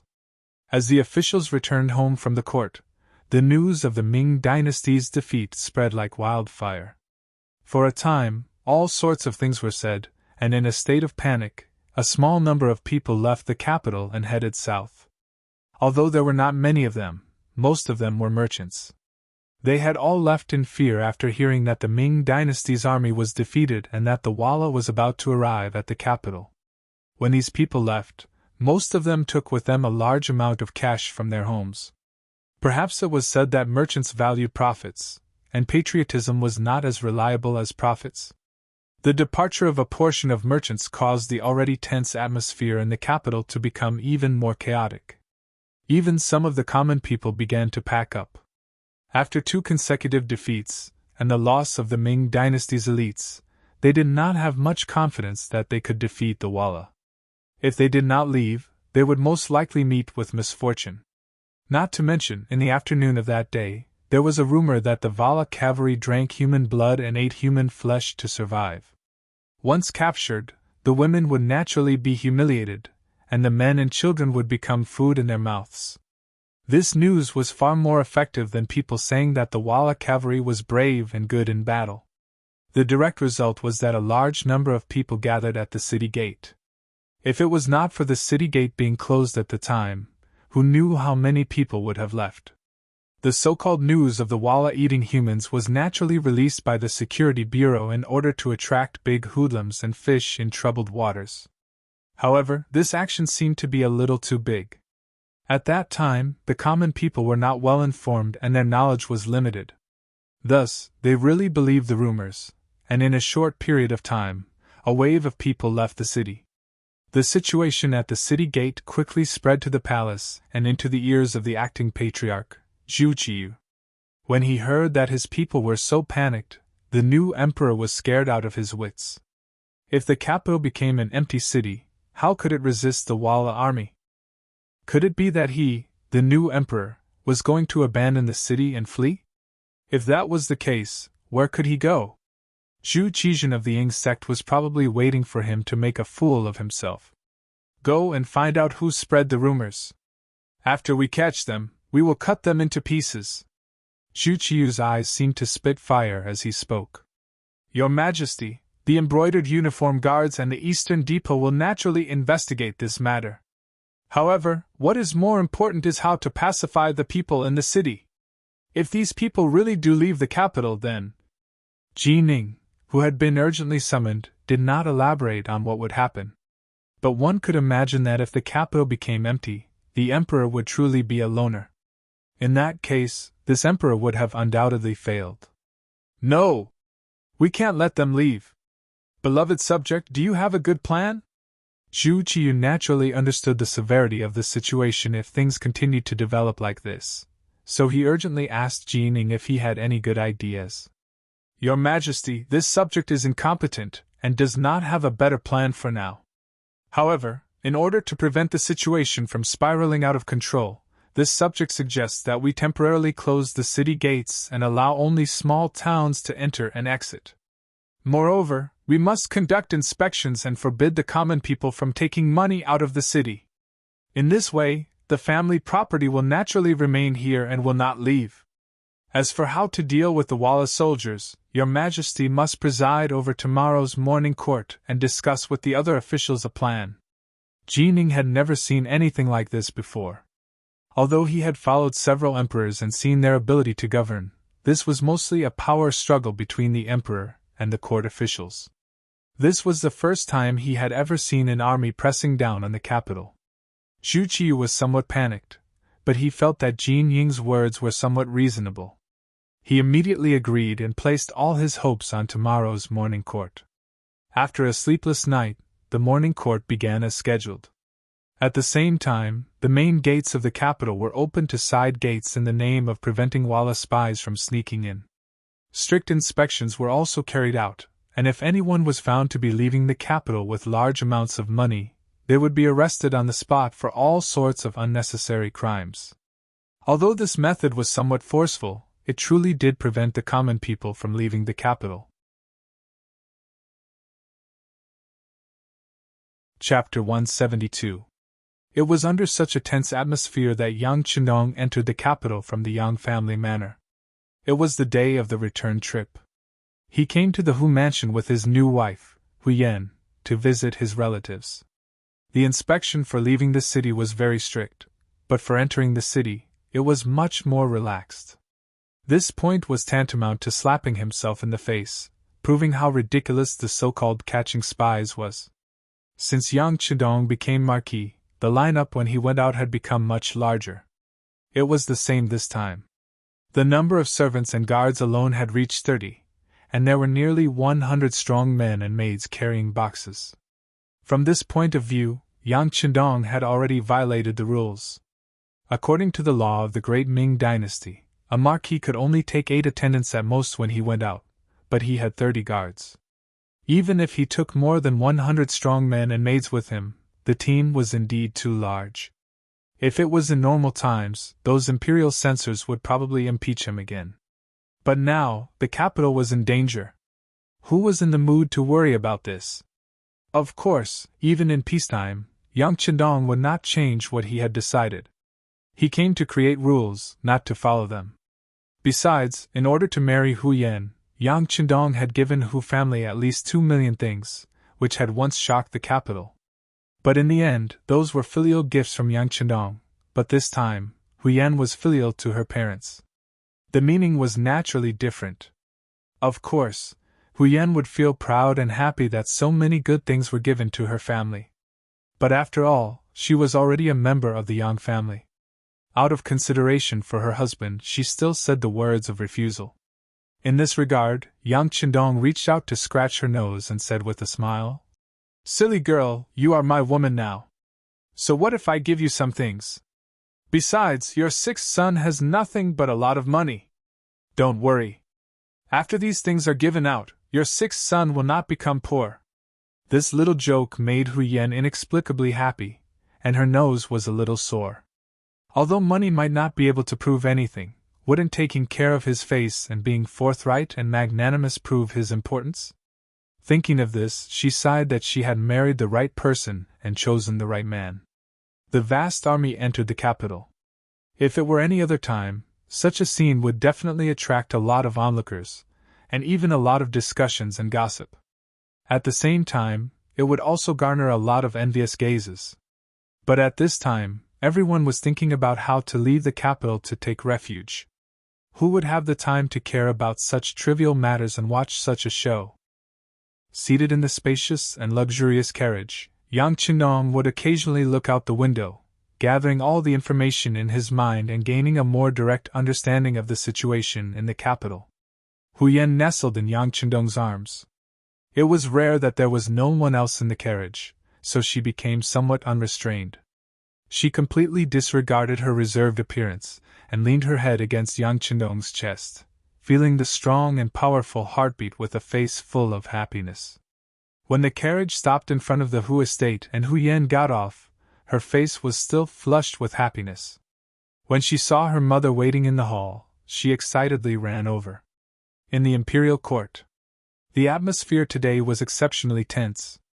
In the past, in order to express his majesty, the emperor would first listen to the memorials of his subordinates, and then give a few suggestions when he had an idea, demonstrating his supreme authority. But today, before the officials could speak, even after they had just knelt down and chanted "Long live the Emperor," he asked anxiously, "Dear officials, do you have any ideas about the candidate to lead the army and the strategy to retreat the enemy? Do you all have any ideas?" Thus, the entire court fell silent.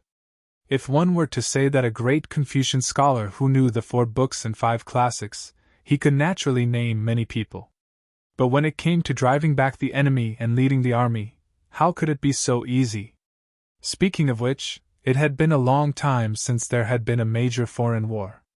Even if there were some wars, they were only small skirmishes or internal conflicts. For those kinds of battles, as long as the enemy was pressured, there was no need for any techniques. But this time, facing the elite cavalry of Walla who had repeatedly defeated them, hundreds of thousands of troops were thrown in twice, and the result was a great defeat, which led to a situation where there was a shortage of soldiers. So, how could they resist the enemy? Not to mention that recommending a candidate to be an official and a general were 2 completely different things. When recommending an official, even if the other party was not qualified, they could casually find a reason and say that they did not know the official very well to get away with it. At most, they could bribe the officials and use some money, and the matter would be resolved as a small matter.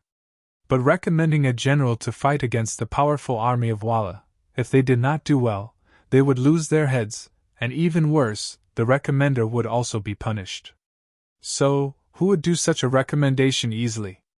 On one hand, they did not want to cause trouble, but more importantly, they did not have a suitable candidate in mind.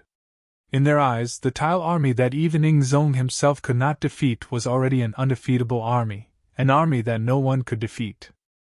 The officials were all mute and did not make a sound. This made the emperor anxious, and Zhu Qiu angry. "What? You don't even have a suitable candidate? You claim to be the pillars of the country, and according to you, you have everything in the world in your hands, and you are omnipotent, but now, Is it so difficult to recommend a person to lead the army? Ah. If that's the case, are you lying to me? In anger, Shu Qiyu wanted to label the officials as deceiving the emperor. In this way, even if he used this reason to kill a few officials, the others would not be able to say anything. Feeling the anger of the emperor, the officials were panicking, and at the same time, they looked at each other, and then quickly transitioned in their minds to a candidate to lead the army. But no matter how hard they thought, it was difficult to find a suitable person. What? Seeing that the officials still did not say a word, in anger, Zhu Qiyu decided to kill a few people as a sacrifice to the flag. Some people were like this. If they were not forced to this point, they would not know how powerful they were. Just as Shu Qizhen's gaze swept over and was thinking about who to kill to make an example, someone in the crowd suddenly said, "Emperor, this official has a candidate to recommend." "Oh? Who? Who are you recommending? Come forward." Zhu Qiyu, who was about to explode, suddenly saw hope, and was naturally very happy. His eyes searched, and his voice became very anxious. "As you wish." The newly appointed vice minister of Taichang Temple, Su Yozhen, who had received the emperor's order, stepped forward with a face full of confidence. The officials were also curious about who stepped forward at this time, but when they saw that it was Su Yozhen, who was in charge of the sacrifice, they all showed a puzzled expression. This person used to be an imperial censor, although he had impeached some people, and had a slight reputation, but in the end, he was not a ranked official, and it was difficult for him to enter the eyes of others. If it were not for the two emperors this time, it would be impossible for him to be promoted from a 6th-rank official to a 4th-rank vice minister of Taichung Temple. Yesterday, this person had been in the limelight once, and at that time, his colleagues had a whole new level of respect for him. They did not expect that he would speak again today. Could it be that he really had a suitable candidate in mind to lead the army? Could it be that he was really a person with a military strategy? Under the gaze of the officials, under the eager eyes of the emperor, Su Yozhen, who was holding the ceremonial tablet, stepped forward with a face full of confidence, knelt and said, "This official recommends a person. He has fought with the Walla cavalry, and has not been defeated, and retreated unscathed. With him, the so-called small foreign tribes are not a problem, and can be swept away like a spider web in a room." Su Yozhen's flattery made the ministers in the imperial court even more surprised. Who had fought with the Walla army and not been defeated? Even Shi Heng, who was given the title of Taidu and Wuqing Count, was also defeated. Could it be that there was really a general more powerful than this person? If it was true, why hadn't they heard of it? The officials were puzzled, but the emperor, Zhu Qiyu, did not think much about it. Right now, he was anxious to find a way to solve the problem, as long as he could force the enemy to retreat. As for where he came from and what his current position was, he did not care about it. Good, my great Ming is really full of talents, but I don't know the name of this person. Where is he now? What is his official position? Zhu Qiyu asked anxiously, but Su Yozhen answered indifferently. Replying to the emperor, this person is now in the capital, Yang Qindong, the loyal marquis. Su Shaoqing, be careful with your words. Among the officials, someone quickly made a reproachful attitude. This person was an important official in the court, the Minister of Rights, Hu Xiao. Yang Qindong married his granddaughter, and the two families had a very close relationship. Now that someone recommended his grandson-in-law to lead the army to war, of course, he would be unhappy. This was war, and people would die, not doing business. At worst, it would just be a loss of money. That's right, Su Shaoqing, don't be too impatient. This is leading the army to war, a matter of national importance, not a place to settle personal grudges. Hu Zhangning also stood in the court. In order to solve the crisis, Zhu Qiyu had specially ordered all the 5th-rank officials in the capital to come to court. As the imperial guardian of the embroidered uniform guard, he naturally had the qualifications to stand here. He was already Yang Qindong's father-in-law, so he naturally could not ignore his son-in-law's matters. His words directly pointed out that there was a problem with Su Yozhen's motives.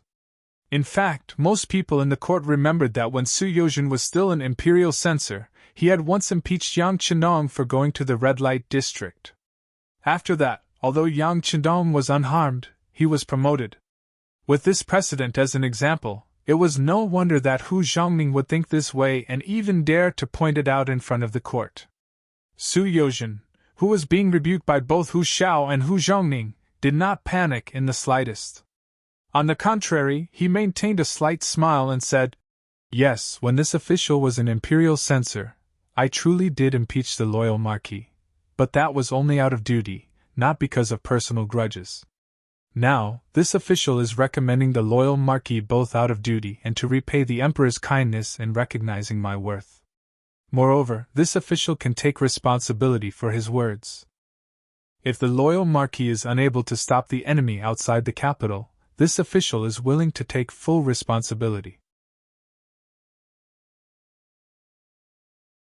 Chapter 173. Take full responsibility. When he said this, the entire court was in an uproar. This was no longer a recommendation, but a bet on his own life. If he didn't have enough confidence, how would he dare to do such a thing? For a moment, all the officials looked at each other. No one dared to doubt whether Su Yozhen had bad motives. After all, if you wanted to harm your enemy or opponent, there were many ways. But he wouldn't choose this kind of responsible statement. Wasn't that taking the initiative to jump into a sinking ship and seeking his own death? Su Yozhen's words made all the officials speechless. There was a feeling of speechlessness, and they didn't know what to say. Zhu Qiyu, who saw all of this, was very happy in his heart. Regardless of whether Yang Chendong was suitable to lead the army or not, at least someone had recommended a candidate. This was a good sign. He looked at Su Yozhen with a praising gaze and said, "Good, Minister Su is loyal to the country, your heart is praiseworthy. But I don't know how you are so sure that the Marquis of Loyalty can take on this heavy responsibility? Your Majesty, please allow this official to report." After receiving Yang Chendong's reply yesterday, he also received a lot of information from the Security Bureau. After sorting it out, he also thought about what to say for half a night. Now that it was time to show off, he immediately boasted in front of Daizong and all the officials. From Su Yozhen's mouth, everyone knew that Yang Chendong saved Zong, Quan Yi, Wang Zhua and the other 9 officials.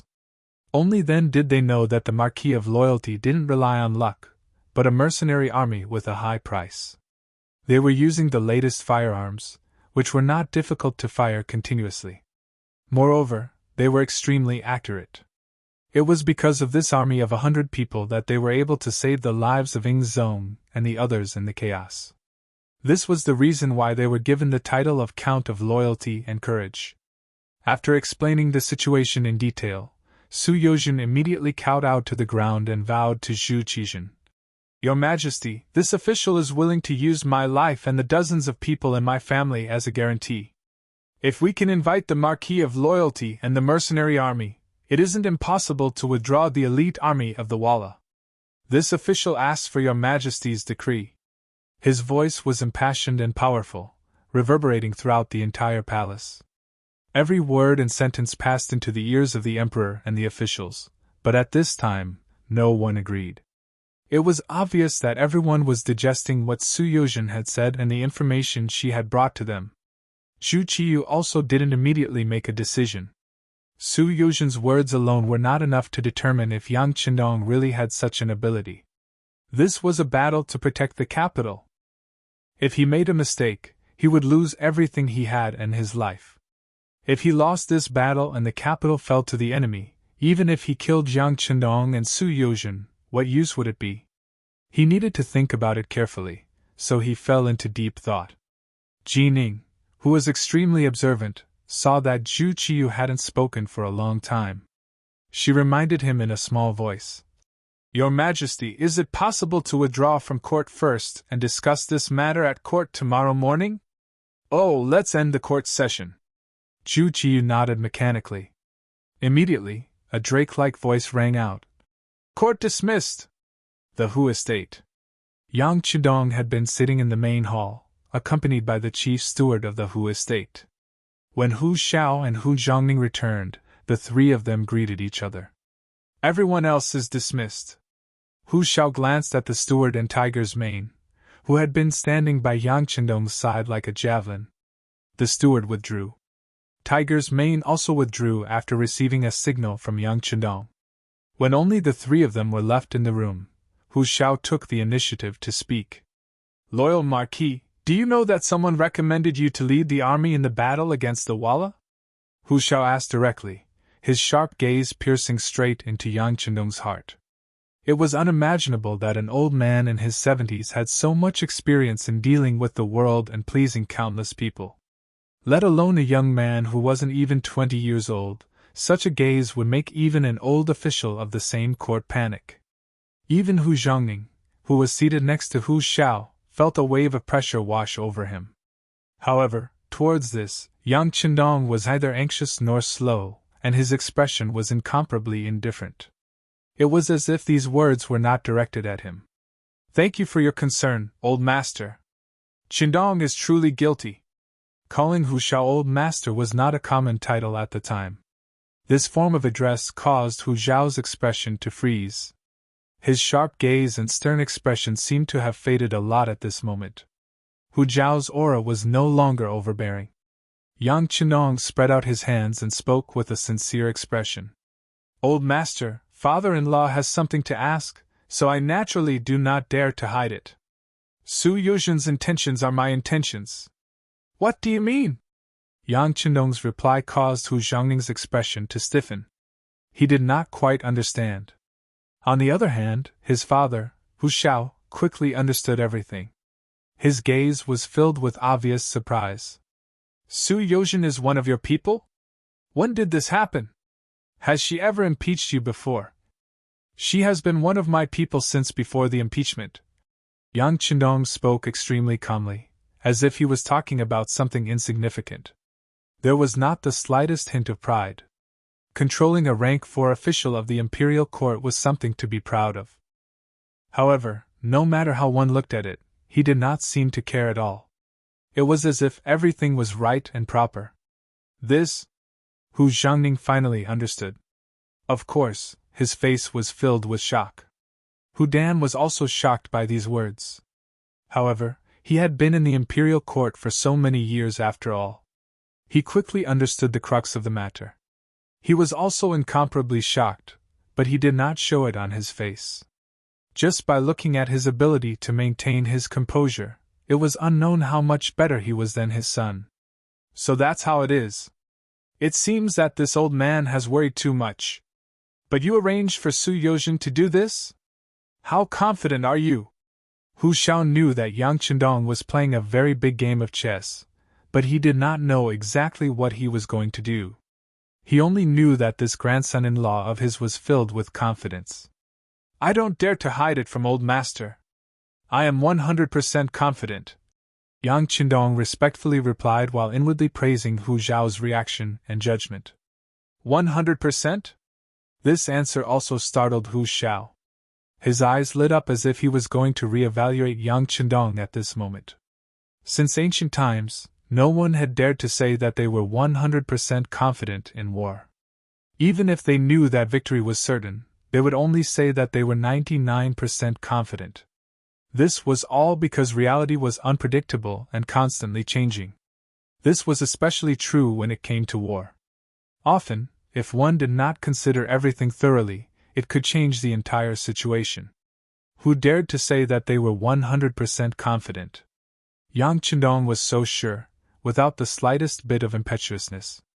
It didn't seem like he was speaking without thinking. Didn't that mean that he really had thought about it long ago and was prepared long ago? But what was he relying on? I heard that you hired an army of 100 people. Those people have firearms that our great Ming dynasty does not have. With them, you were able to successfully rescue Zhong. Is this true? Hu Xiao began to wonder where Yang Chendong's confidence came from. The first thing he asked was what Su Yuzhen said. It is true. Yang Chendong replied in a resolute tone. I did hire an army. They also have firearms that are many times more advanced than our great Ming dynasty. With them, they have no problem dealing with the Walla cavalry. But what? Hu Zhongning, who was listening intently, asked anxiously. It's just that the cost of hiring them is too high. Every time they complete a mission, it costs 10,000 taels per person. Moreover, it costs at least 1,000,000 taels per person. In other words, even if you only hire one person, you have to pay 1,000,000 taels of silver to hire them. Sigh, it's really a waste of money, Yang Chidong said while shaking his head, indicating that he could not bear the burden. So much? Hu Zhongning was also shocked by the high cost. 100 people cost 1,000,000 taels of silver. Didn't that mean that the money needed to hire 100 people could support an army of a few 100,000 people at the border for a year? Yes, it's that much. Moreover, it's impossible to negotiate the price. This is because I have done business with them before and have some credibility. If it were someone else, I'm afraid that even if they paid, they would not be able to hire them. Yang Chindong lowered his head and let out a long sigh. His expression showed that he could not bear the burden anymore. Admitting that Su Yozhen was one of his people was the sincerity that Yang Chindong showed to the Hu clan. Since they were all relatives, it would not be good to hide some things. If people knew about it in the future, how would they meet each other? But even if they were relatives, there were some things that could be said and some things that could not be said. For example, the mercenary army was originally his own army. He did not need to spend any money at all, and they would completely obey his orders. Yang Chidong would not tell Hu Xiao about this. Not only that, but he also had to pretend that it was very difficult. Only in this way would the old man speak up for him at the crucial moment. It could also be said that Yang Chidong was willing to say so much to Hu Xiao because he wanted to use his mouth to persuade Zhu Qiyu and let him know that only he had the strength to reverse the situation. Only in this way could the other party come to him, and he could ask for an exorbitant price. When Yang Chidong did things, he had always done things step by step. Even people like Hu Xiao would often inadvertently be used by him. By the time he reacted, he would often not know whether to laugh or cry. At lunchtime, the atmosphere seemed to have returned to normal, but Hu Ming and Hu Zhongning both seemed to have a lot on their minds. Yang Chindong, on the other hand, kept sitting there with a modest smile, which made Hu Yen glare at him fiercely, but then her eyes became incomparably warm. Hu Yen did not know what Yang Chindong said to her grandfather and father, but she was sure of one thing, and that was that he would definitely not harm her family. Chapter 174. This time, Huyen brought back so many good things. Compared to the other married sisters, her face was full of glory, and she received many envious gazes from the crowd. And all of this was brought to her by Yang Chindong. How could she be dissatisfied? After a seemingly quiet lunch, Huyen bid farewell to her parents and family and left the Hu estate with Yang Chindong. After watching them leave, Hu Zhongning asked eagerly, "Father, can I send someone to investigate him?" The governor of the Brocade Guard originally had the power to investigate cases. This time, he planned to use his power to understand his son-in-law. "You can't. Zhongning, remember this. Although he is not as old as you, he is meticulous, far-sighted, and far-sighted. Even I can't compare to him. If you want to do anything, you won't be able to hide from him. If you do this, it will only hurt the relationship between the two of you. It is meaningless." Hu Chang shook his head and gave a high evaluation of Yang Chindong. Hu Zhongning didn't expect his father to think so highly of Yang Chindong. Although he was a little unconvinced, he was used to listening to his father's orders for a long time. This made him immediately dispel the idea of doing anything. "Okay, I won't do anything. But father, how will I explain this to the emperor in the morning court tomorrow?" "This? Father will have to think about it carefully." The news came too suddenly. It was so sudden that Hu Chang couldn't completely digest it, let alone think of a way to deal with it. Imperial Palace. When Zhu Qiyu saw Jining appear in front of him, he immediately ignored his status as the emperor and got up. He asked anxiously, "How is it? Did you find out anything?" "Replying to your majesty, this subject has sent out a lot of spies and obtained proof that the loyal Marquis really has a very elite army by his side. In order to avoid alerting the enemy and to avoid causing a misunderstanding between the two sides, our people did not come into close contact with them and did not see what the new firearms looked like. However, there is one thing that can be confirmed, and that is the existence of new firearms. This has been confirmed through some of the things that have happened. Jining wiped the sweat from his forehead as he answered Zhu Qiyu's question. He gave off the feeling that he had worked very hard to obtain this information in such a short time. But in reality, he had already experienced the new firearms before, so he naturally knew that everything was true. Hearing that there was indeed a new type of firearm, Zhu Qiyu saw a glimmer of hope. That's impossible. What if we make it ourselves? If it's really as powerful as you say, with such firearms, why should we be afraid of others? Human nature was greedy. After knowing the benefits of the new firearms, Zhu Qiyu started to have ideas about it. Perhaps it was because of his identity as the emperor that he had the misconception that everything under the heavens belonged to the emperor, and that all the good things under the heavens should belong to him. Jining had thought of this before, and she had paid a heavy price for it. She naturally knew that this path would not work. Faced with Zhu Qiyu's wishful thinking, she could only say, "Your Majesty, I'm afraid this won't be easy." "What do you mean?" Hearing that the matter was impossible, displeasure appeared on Zhu Qiyu's face. Jining was stared at by that stern gaze and her entire body tensed. She knew that if she did not explain the matter clearly, she was afraid that the emperor would hold a grudge against her. If she was not careful, he might even replace her and find someone more obedient to take power. Eunuchs were close officials of the emperor. Naturally, they enjoyed the benefits of being in a favorable position. This was also the main reason why they could become powerful and even have real power. At the same time, eunuchs relied on the emperor's favor. Once they lost this support, they were nothing. They would be chewed up by those officials in an instant, and not even a scrap of bone would be left. Jining was well aware of the reasoning behind this. How could she dare to make Zhu Qiyu unhappy? Seeing the emperor's dissatisfied expression, she hurriedly explained, "Your Majesty, think about it. Those mercenaries saved Ing Zong's life on the battlefield. How could he not see the value of these people? However, they were not used by him. This shows that this matter is difficult to accomplish. As for how the Marquis of Loyalty and Courage used to convince those people, I'm afraid that we will need to investigate to find out." Jining had no choice but to bring up Ing Zong. Perhaps in the eyes of this new emperor, only his former imperial brother could give him some pressure. As expected. Hearing Jining's explanation, Zhu Qiyu's expression became much more normal. Something that even his imperial brother could not do, it seemed normal that he could not do it.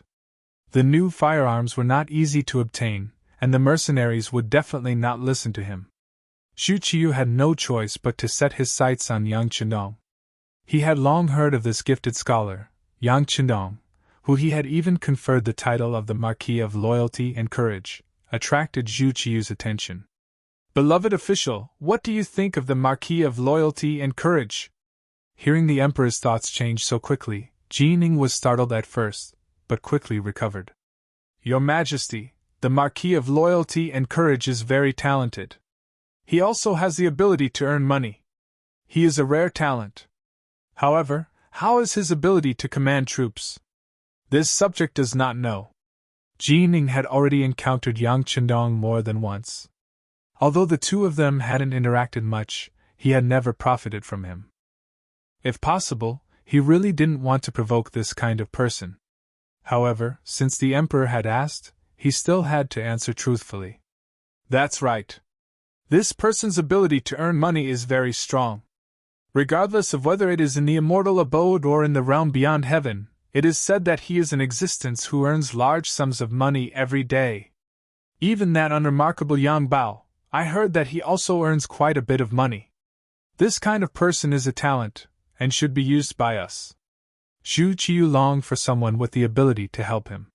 When he thought back to today's morning court, when all the officials had been so helpless, he thought that perhaps if Yang Qindong had been present, the situation wouldn't have been so awkward. Hearing that Zhu Qiyu wanted to put Yang Qindong in an important position, Jining lightly shook his head. Your Majesty, this subject said before that the Marquis of Loyalty and Courage is very capable of earning money. Thus, rather than calling him an official or a scholar, it would be better to call him a merchant.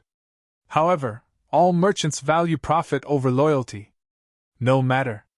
It's good that he has a request.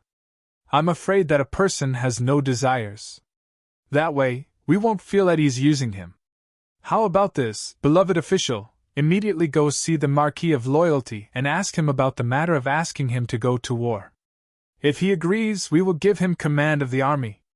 Zhu Qiyu was truly decisive. He didn't doubt those he used and didn't use those he doubted. In this aspect, he was slightly better than Zhu Qizhen from Mingzhou. At the very least, he wasn't so jealous. Since the emperor had given the order, Jining knew that it was useless to say anything else. He immediately nodded in agreement. This subject obeys. Soon after, just as Yang Qindong and Hu Yan returned to the Yang clan manor from the capital, Jining arrived. The current Jining was on the same level as Wang Jun. His power was so great that few people could compare to him. His arrival naturally attracted Yang Qindong's personal welcome. Welcoming Jining was simply giving him face. As the saying went, if you're good, I'm good, everyone is good. Until he had enough soldiers to peacefully take over the great Ming dynasty, Yang Qindong didn't want to put on an aggressive front unless it was necessary. Yang Qindong and Jining were seated in the guest and host seats in a side hall. This had almost become a habit of Yang Qindong's. As long as it was a eunuch or a lowly person, no matter how much power they had, he would not receive them in the main hall. Those who could be received in the main hall were all people that Yang Qindong valued and admired. Jining naturally didn't know about this habit of Yang Qindong's. If he did, he would probably be burning with rage right now. Not only did he not know, but he also had a request to make. Upon seeing Yang Qindong, Jining became extremely courteous, maintaining a smile on his face. This one was too busy the last 2 days and was unable to attend the wedding of the Marquis of Loyalty and Courage. I am truly sorry. You're too kind. Eunuch Jin is accompanying His Majesty. How important is that? Marquis marrying a wife is just a small matter. Yang Qindong chuckled, appearing completely unconcerned. In truth, he hadn't even asked Jining for advice on his wedding day. There were times when Yang Qindong would accommodate others for the sake of the greater good. For example, on a wedding day like this, he truly didn't want to see someone who was neither male nor female appear in front of him. Even some of his colleagues in the brocade guard, who were true men, had come uninvited. The only ones who had truly been invited were the court officials. Jining clearly knew this, but he had purposely raised this question to express his dissatisfaction. He also wanted to use this as a pretext to suppress Yang Qindong and have him take control of the conversation. Unexpectedly, Yang Qindong didn't feel the slightest bit of guilt. He used the excuse that marrying a wife was a small matter to cover it up. He didn't even say the most basic polite words. This little test made Jining understand that the following negotiations wouldn't be too smooth. At the same time, he became more careful. The conversation changed from probing to straightforward. Marquis of Loyalty and Courage, you must already know about what happened at the morning court today. Someone has recommended you to lead the army against the Walla and raise the prestige of our country. Jining was expressing that he understood his situation. He had just made a trip to Minister Hu's residence, and must have received news of such an important matter. Now, please state your position. Jining didn't have any intention of beating around the bush. When Yang Qindong heard this, he smiled. This was also good. He didn't have to probe too much, and could save a lot of time. All right, since Eunuch Jin's words are so straightforward, then Marquis will also state his position here. It's just a mere Walla army. To be honest, Marquis doesn't really care about them. I won't hide it from Eunuch Jin. Marquis has already contacted the overseas mercenary headquarters. The army they've sent to support our great Ming should be here soon. Chapter 175. What? You've already contacted them in advance? When Jining heard this news, her expression was one of extreme shock. Yes. As the ancients say, if one does not consider the future, one will have immediate worries. After witnessing the ferocity of the Walla cavalry outside the Tumba castle, this Marquis already knew that it would be difficult for our great Ming Empire's army to be their opponent. Thus, he prepared for a rainy day and sent out a signal to send out reinforcements. What? Is Eunuch Jin blaming Marquis for acting on his own? There was a faint smile in Yang Chendong's eyes as he stared at Jining. It was as if he wanted to see through his inner thoughts. No, how could that be? For some reason, Jining felt a sense of pressure. He had only felt this kind of pressure not long after entering the palace, when he was serving Zhu Di. It's fine as long as you don't. In truth, it's nothing much. I presume that someone of Eunuch Jin's abilities already knows how much it costs to hire these foreign mercenaries with advanced firearms. It's naturally best if the imperial court can take out this money. Everything will be fine and the capital will have no more worries. But if there's some difficulty, Marquis can pay for it himself. But if that's the case, they probably won't participate in the operation against the Walla army. After all, it won't cost much to have them protect me and my property from leaving the capital. Marquis can still afford it. But if they go into battle, the cost is truly not something Marquis can afford. Yang Chendong, who had always been so proud of his wealth that he didn't know how to spend it, was now crying about how poor he was. Jining couldn't help but grimace at these words. This was a clear threat. If Dai Zong was unable to fork out enough money for the military expenditure, Yang Chendong would bring his men and leave the capital.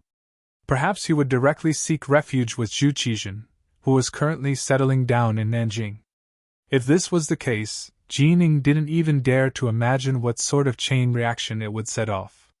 He would not forget that it was precisely because of the opening of the immortal abode and heaven beyond heaven that the hearts of the people were at ease and many officials were willing to stay in the capital. Then, if he left now, would those officials who swayed according to the wind also leave with him? If the people wanted to leave, the officials would have to go with them, and the capital would truly be nothing more than an empty shell. At that time, before Walla's army could even arrive, the capital would have already fallen into chaos. This duke knows about this matter. However, this matter is of great importance. This duke still needs to report back to the emperor to make a decision. Seeing Yang Chendong draw the line, Jining knew that the initiative had changed hands. Unless she didn't want to rely on this person's strength to help, she could only fulfill the conditions to protect herself. After Jining finished speaking, she stood up and looked like she was about to leave. Eunuch Jin, please wait. Marquis hasn't finished speaking yet. The Emperor and the Imperial Court would provide the military necessities, and Marquis would only be a middleman, which would not benefit him in any way. As the saying goes, one should not get up early when one is powerless. Here is one of Marquis' personal conditions. Oh, it's all written on this paper. I'll have to trouble Eunuch Jin to bring it back for His Majesty to see. Marquis will be waiting here for your good news. Yang Chendong was beaming with joy and contentment. At this moment, Yang Chendong was beaming with joy as he handed a piece of white paper filled with words to Jining. He was openly asking the imperial court for benefits from the emperor. How could this be the conduct of a law-abiding official? Normally, Jining would have ridiculed him, and then a large group of embroidered uniform guards and Eastern Depot agents would surround this place and arrest him. But now, he had a favor to ask. Although he was angry, he could only forcefully suppress his dissatisfaction. He even forced a smile and said, "All right, I will report the loyal Marquis' intentions to the Emperor. Don't worry." Jining reached out and took the paper full of words. Then, he strode away. He was really afraid of Yang Chendong. He was afraid that if he left at night, Yang Chendong would say something that would embarrass him. Seeing Jining's back gradually disappear, Tiger's Mane, who had been standing guard beside Yang Chendong in the side hall, took half a step forward and said, "Young master, are we really going to help Dai Zong? Why don't we take advantage of this opportunity to watch him perish? That way, when we make a move at the last moment, won't we be able to reap the benefits?" Foolish. Yang Chendong, who had been smiling, suddenly had a cold expression. He looked at Tiger's Mane and said, Have you forgotten what this young master said before? We're all Han people, so how can we protect the interests of the Han people and let them live better? That's what we need to do and consider.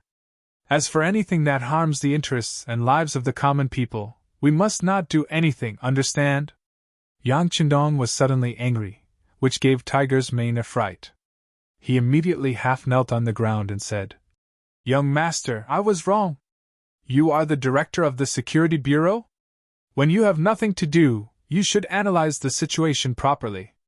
In the future, there will be many uses for you. If your ability proves that you can't keep up, then it's time for us master and servant to part ways. Yang Chendong sighed softly and said with a tone of disappointment. When he heard that he had to leave Yang Chendong because of this, Tiger's mane was really frightened. His expression was blank and he said in fear, Young master, don't worry. Tiger's mane will definitely study hard and won't make such a mistake again. While Yang Chendong was teaching Tiger's mane a lesson, in the carriage, Jining had already opened the paper that Yang Chendong handed to her. When she saw the requirements written on it, she punched the window frame of the carriage and said angrily, Loyal Marquis, you are really pushing your luck. Loyal Marquis, you are going too far. In the palace, after Zhu Qiyu saw the piece of paper sent by Jining, his expression changed unpredictably. In the end, he roared in anger. On the paper, Yang Chendong actually asked to open a bank of the Yang family, a business to deposit money. In other words, he wanted to build a private bank, a bank recognized by the great Ming dynasty. Money and soldiers had always been synonymous with ruling a country. Often, when you had these 2 points, it was equivalent to having the foundation to establish a new power or even a new country. Yang Chendong's request for Zhu Qizhen to agree to open a bank was equivalent to taking food from a lion's mouth. No wonder he was so angry. No, I absolutely cannot agree to it. Zhu Qiyu threw the paper in her hand to the ground, looking angry. Jining bent down to pick it up and carefully came to Zhu Qiyu's side. Your Majesty, please calm down. For the sake of your health, don't be so angry. How can I not be angry? This Yang Chendong clearly wants to loot a burning house. Does he really think that without him, we won't be able to defeat the Walla? At worst, I will personally lead the army into battle. Zhu Qiyu was so angry that he was almost roaring. It was obvious how angry he was at this moment. When Zhu Qiyu mentioned leading the army into battle, Jining somehow thought of Wang Zhen's death in the chaos of the army. She couldn't help but shiver. She quickly advised, Your Majesty, you can't. The Walla is coming with ferocious momentum. Our army's morale and strength are lacking. This is not the right time to fight. Not the right time? Even if I can't defeat them, do you think that Yang Chendong can defeat them? Or do you think he is stronger than me? Zhu Qiyu was so angry that he lost his head. At this moment, he was so angry that he questioned Jining. Jining's face was filled with fear and trepidation. She knelt on the ground with a thump. Your Majesty, you have a body of gold. You are the true dragon, the son of heaven. Naturally, there is no one more powerful than you in this world. However, that Yang Chendong didn't rely on himself. He hired mercenaries with new firearms with a large sum of money. Mercenaries? That's right. Since they can be hired with a large sum of money, why can't we? How about this, my beloved official, you think of a way to contact those mercenaries. We will also pay how much money Yang Chendong is willing to pay. I don't believe that they can't be used by us. Zhu Qiyu was ruthless. He decided to throw money at them and compete with their strength. After the great Ming dynasty was ruled by Ren Xuanji, there was a lot of money in the national treasury. If it was a competition of wealth, how could the newly developed Yang Chendong be a match for a country? Seeing that Zhu Qizhen's eyes were almost red from anger, Jining knew that she couldn't refuse this matter. He immediately agreed and then quickly left the palace. He was very suspicious that if he continued to stay, he was afraid that if he was displeased, he would be in big trouble. When faced with an enraged emperor, it was better to stay away from him. The embroidered uniform guards and the Eastern Depot were very efficient. They had long since begun investigating who the leader of the mercenaries was. In addition, Yang Qindong hadn't tried to hide anything. Since this force had already been exposed, they had no intention of withdrawing it. Sooner or later, they would have to announce it to the world. Since that was the case, they might as well do it openly. What harm was there in letting others know? After finding out that the leader of the mercenaries was called Xiaofeng, and that he was a citizen of the great Ming dynasty, Jining brought a few of her trusted subordinates to meet him in an unremarkable restaurant. Ever since the immortal abode appeared in the city, the business of the other restaurants had been greatly reduced. In the past, some of the tycoons rarely patronized the restaurant, and the restaurant was barely hanging on despite the death of its owner. The restaurant they met in was in such a miserable state. She asked to reserve the entire restaurant, and even threw down 10 taels of silver. The owner readily provided the location. By the time Xiaofeng appeared, Jining had already drunk 3 cups of tea. With his current power, there were very few people who could make him wait like this. A trace of impatience appeared on his face. It wasn't until Xiaofeng appeared with 2 of Ling Feng's subordinates that a trace of joy appeared on his face. "Company Commander Xiao, I'm here." Xiaofeng, who was attracted by the shouts, only casually raised his head to take a glance. He then calmly walked towards the 2nd floor. His footsteps did not have the slightest intention of speeding up because of the other people waiting. All of this was seen by the few embroidered uniform guards who had followed him. Perhaps it was because they were used to being arrogant, but when they saw someone even more arrogant than them, they were naturally unhappy.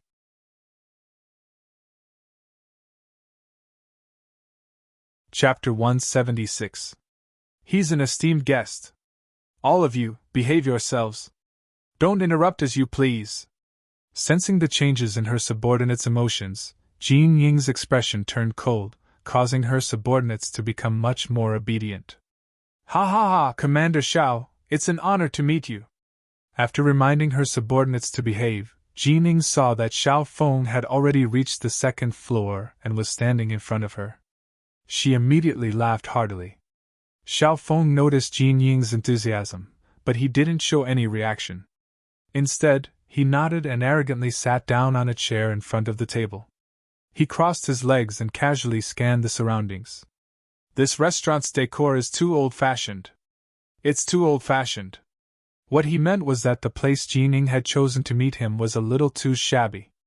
In response, Jining could only smile and say, "I originally wanted to invite Commander Xiao to a banquet in the immortal abode, but after considering that it's the loyal Marquis territory, I'm afraid it'll be inconvenient." "What's so inconvenient about it? We're mercenaries. We're only doing this because we took the loyal Marquis money." Xiaofeng raised his head, as if he didn't care about Yang Qindong at all. It seemed like Xiaofeng didn't put anyone in his eyes, but when he said these words, his little heart was thumping. He thought in his heart, "Young master, you taught me to do all of this. It's not that I don't respect you." How could Jining know this? After probing a little, she discovered that Xiaofeng and Yang Qindong were only mercenaries. She was overjoyed.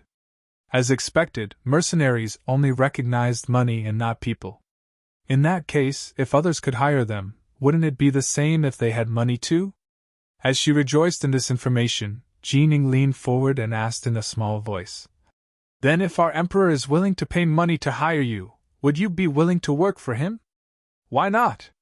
Xiaofeng stared at Jining, as if this was a matter of course and there was no doubt about it. Jining didn't expect to get the answer so quickly. She was overjoyed and sighed that this task wasn't difficult. She opened her mouth and said, "If that's the case, how much did the loyal Marquis spend to hire you?" "Our emperor is willing to pay the same price." "No. I'll give you an extra 10%. "Oh?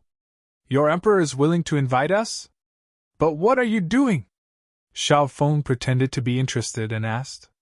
"It's nothing. We just hope that you can defeat the Walla's army that threatens the safety of the capital. Our emperor has also said that once you succeed, he will give you more silver."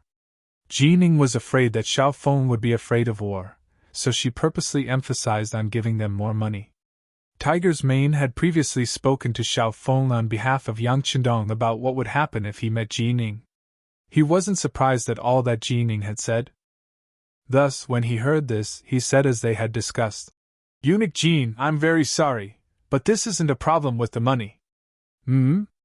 Jining, who had been prepared to talk incessantly and even wondered if she could get some more money from the commission for her own use, was immediately struck dumb by Xiao Feng's answer. She didn't understand.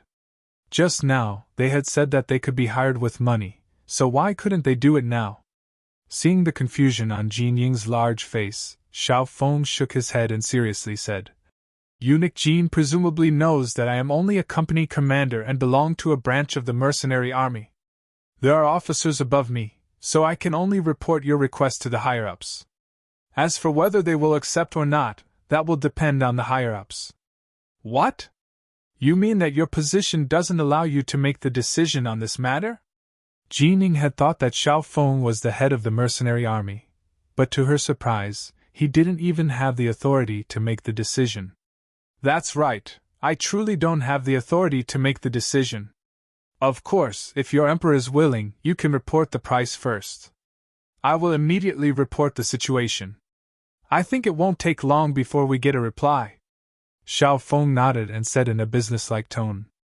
Upon hearing that he still had to report the matter, Jining considered the current situation in the capital and realized that he probably didn't have much time to prepare. Thus, he anxiously asked, "Then how long will it take for you to report the matter?" "That will depend on luck. If everything goes smoothly, it should be about a month or two." Xiao Feng pretended to be thinking very seriously, and after thinking for a while, he very cautiously replied.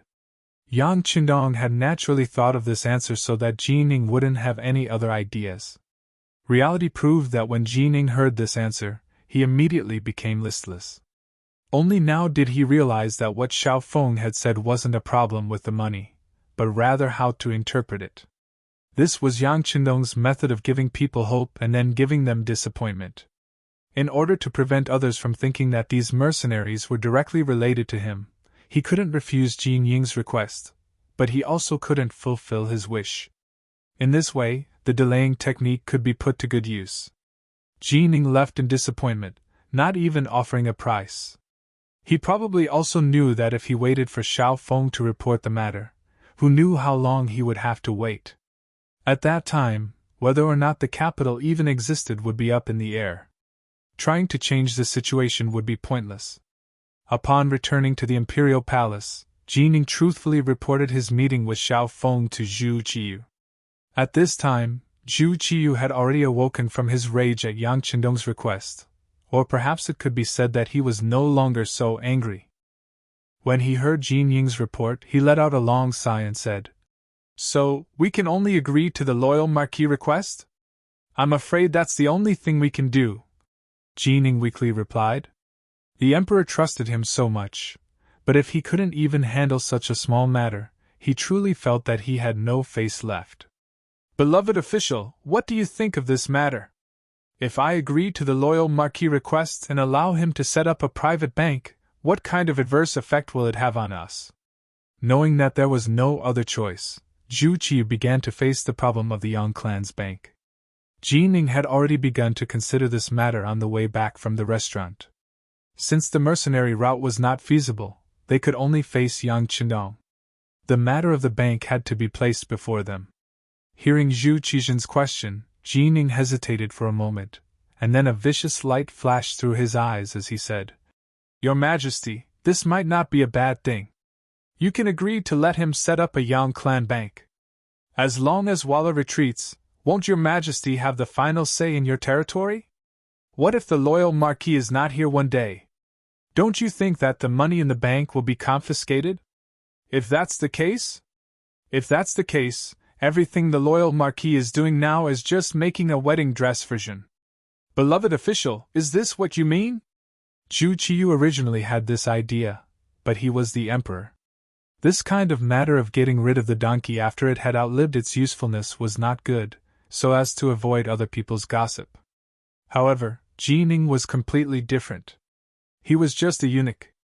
For someone who wasn't complete, it was normal for him to do anything. Your Majesty is wise. Jining saw that Zhu Qiyu understood what he meant and immediately knelt on the ground and exclaimed, "Ha ha, good, good. The problem was solved so easily." Zhu Qiyu couldn't help but be in a good mood. If that's the case, what's the harm in agreeing to his request? Not only that, we should also create momentum for him. How about this? When the Yang family bank is established, the imperial palace will also deposit some silver into it. Presumably, with this emperor taking the lead, there will definitely be many people depositing silver, and the amount won't be small, right? Yes, Your Majesty is wise. When the Yang clan bank is set up, it will be a fat pig. Once it's fattened up, Your Majesty can slaughter it at any time and use it for your own purposes. Jining also chuckled at the side.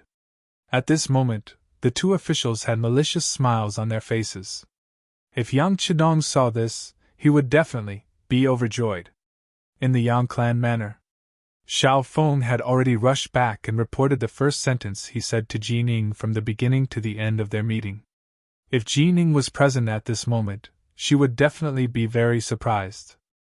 Company Commander Xiao Feng, who had said that he didn't care about the loyal Marquis, was now so respectful and careful when he saw Yang Chidong. "You've done well. Go and have a good rest." Yang Chidong, who was very satisfied with Xiao Feng's performance, smiled and watched him leave. He knew that after this meeting, even if Zhu Qiyu didn't agree, he would have to agree. In this way, the Yang clan bank would be recognized by the imperial family, and its development would be just around the corner. Of course, with Yang Chidong's intelligence, it was impossible that he hadn't thought of Zhu Qiyu's revenge.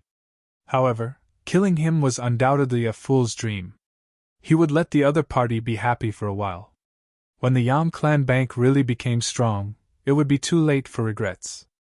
Tiger's Mane, immediately send a message to Gao Xiong in Xiqian City. Have him transport all the gold stored in the city and plundered from the sea to the capital. I have great use for it. Yang Chidong gave the order after some thought. The matter of the Yang clan bank would soon be resolved. In comparison, this was a profitable business. With money, he would have a foundation for development. With money, he could do many things that he wanted to do. At that moment, he hummed a little tune as he walked towards the rear courtyard. There were 4 outstanding beauties waiting for him there, waiting for him to appear.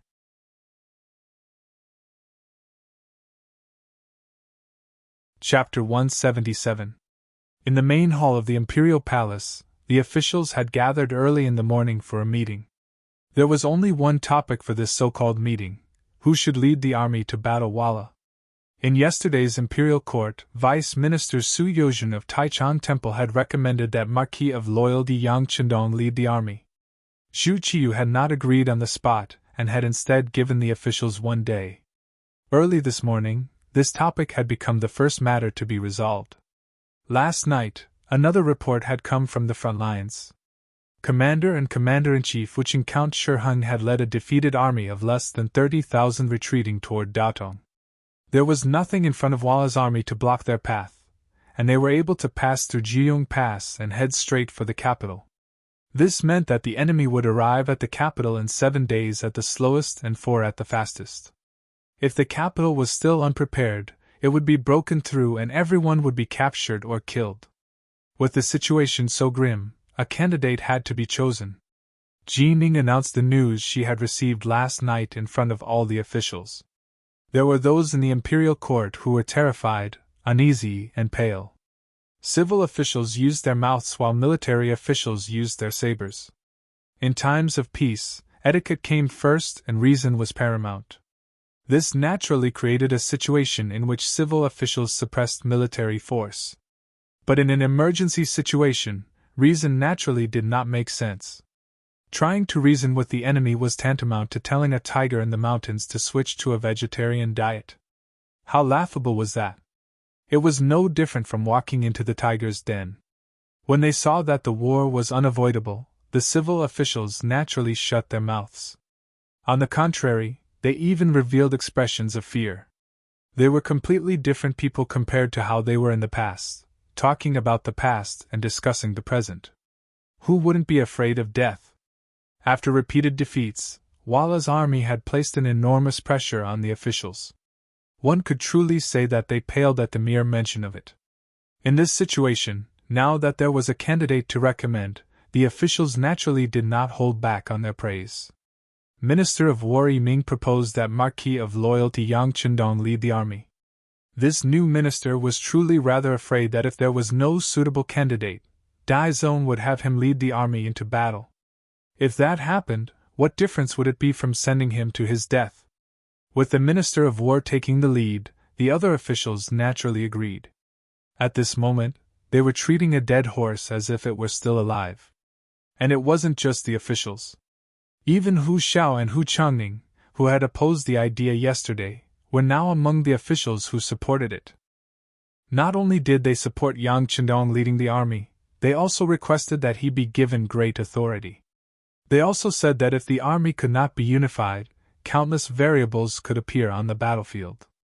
Obviously, when they returned to the Hu estate yesterday, Yang Chendong's words could be considered to have convinced the Hu father and son, which was why they had such a change today. The crowd of courtiers almost unanimously supported Yang Chendong. Sitting high on the dragon throne, Zhu Qiyu knew that the general trend could not be changed. At the imperial court, he ordered people to go forward and pass on the imperial decree for Yang Chendong to attend the imperial court. At this moment, the newly ascended emperor had clearly made up his mind. In the Yang clan manner, Yang Chendong wore a black gauze hat and a turtleneck shirt. There was a python pattern on the chest patch and a belt around his waist. He looked like a third-rank official as he sat in the main hall. Beside him, Hu Yan, Xiao Yin, Lady Shui, Lady Xiang, and Yang Duo were pointing and laughing. From time to time, they would cover their mouths with their hands and chuckle. Clearly, this was the first time they had seen the sanctimonious Yang Chendong. Is there something wrong with that? Seeing that the five women's eyes were so curious and changing, Yang Chendong finally couldn't help but ask if there was a problem. No, it's very good. I used to see grandfather and father dress like this when they went to court. I just didn't expect Sixth Lang to have such a day, so I'm very curious. Hu Yan covered her mouth and chuckled while shaking her head. She wanted to pretend to be serious, but no matter how she looked at it, she could not hide the smile on her face. There was really nothing wrong with Yang Chendong's clothes. If there was anything to blame, it could only be blamed on his young age. He was not even 20 years old, yet he was dressed so formally. It gave the girls a feeling that he was too dignified and ridiculous. Is there really no problem? Yang Chendong asked with some disbelief. He glanced at the women one by one. Apparently, he did not believe Hu Yan's words just now. There's really no problem. Seeing the disbelief on Yang Chendong's face, seventh sister Yang Duo stood up. It's just because you rarely wear court attire, so everyone is not used to it. Yes, I'm also not used to it. Forget it, I won't wear it. Come, take it off for the young master. Yang Chendong also felt uncomfortable after wearing these clothes, so he simply decided to stay away from them. As he spoke, he really took off the court attire. Xiaoyin stepped forward to help and asked with doubt. Sixth Lang, do you really want to take it off? Didn't you say that the emperor would send an edict to invite you to enter the palace in a while? There's nothing wrong with entering the palace, but who stipulated that I have to wear court attire to enter the palace? It's so awkward, so it's better not to wear it. Yang Chendong smiled and shook his head. In his heart, he was thinking, I don't have the intention to be an official of the great Ming dynasty, so why do I have to abide by their rules? Besides, if I can't even make this decision and have this little freedom, then I'll be too pitiful. After taking off the court attire and changing into a new set of green clothes, Yang Chendong felt incomparably comfortable. He couldn't help but laugh. That's right. Nothing is more important than being yourself. You should also remember, unless it's an important occasion, you can wear whatever you want. Wear whatever is comfortable. Life is only a few decades, so don't be too hard on yourself. Just as he changed into a new set of green clothes, a eunuch came to pass on a message from outside the Yang family manor, asking the loyal marquis to immediately enter the palace. The emperor and all the civil and military officials were waiting for him. Tiger's Mane had already prepared a healthy horse. Yang Qindong nimbly flipped onto the horse and waved at the women behind him. Then, under the protection of Tiger's Mane and Xiu Vi, the first guard, he went straight to the capital. Hu Yan watched her husband leave. When she couldn't see his shadow anymore, she put on the appearance of a big sister. She turned around to look at Xiao Yin and the other two girls and said, "Lu Lang has left. According to his instructions last night, we must immediately take action.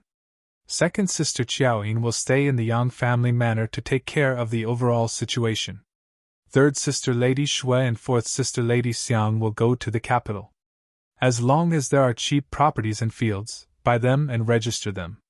We'll listen to big sister's instructions." Xiao Yin, Xiao Yuxue, and Dong Hanxiang hurriedly agreed. Yang Duo and her daughter were left behind. Seeing everyone start to get busy, their faces were filled with envy. At this time, her thoughts were also changing. In her eyes, women were no longer just women who knew how to take care of their husbands and children. They could actually do many things. In the imperial court, the officials had been standing here for a long time. Some of the more impatient officials even looked out of the hall more than once, as if they were waiting for something. Amidst the anticipation of the officials, a eunuch's typical Drake-like voice rang out. "The loyal Marquis requests an audience." "He's here, he's here." When the officials heard the shout, they hurriedly straightened their clothes and stood in place. Even Zhu Qiyu, who was sitting on the dragon throne, subconsciously straightened his dragon robe and looked outside the hall with bright eyes. Amidst everyone's anticipation, the azure-robed Yang Qindong strode into the throne room. The last time he came to the throne room, it was the second day after he entered the capital. He had beaten Wang Go and received the treatment of beating the drum. Compared to before, this time, he was less nervous and uneasy.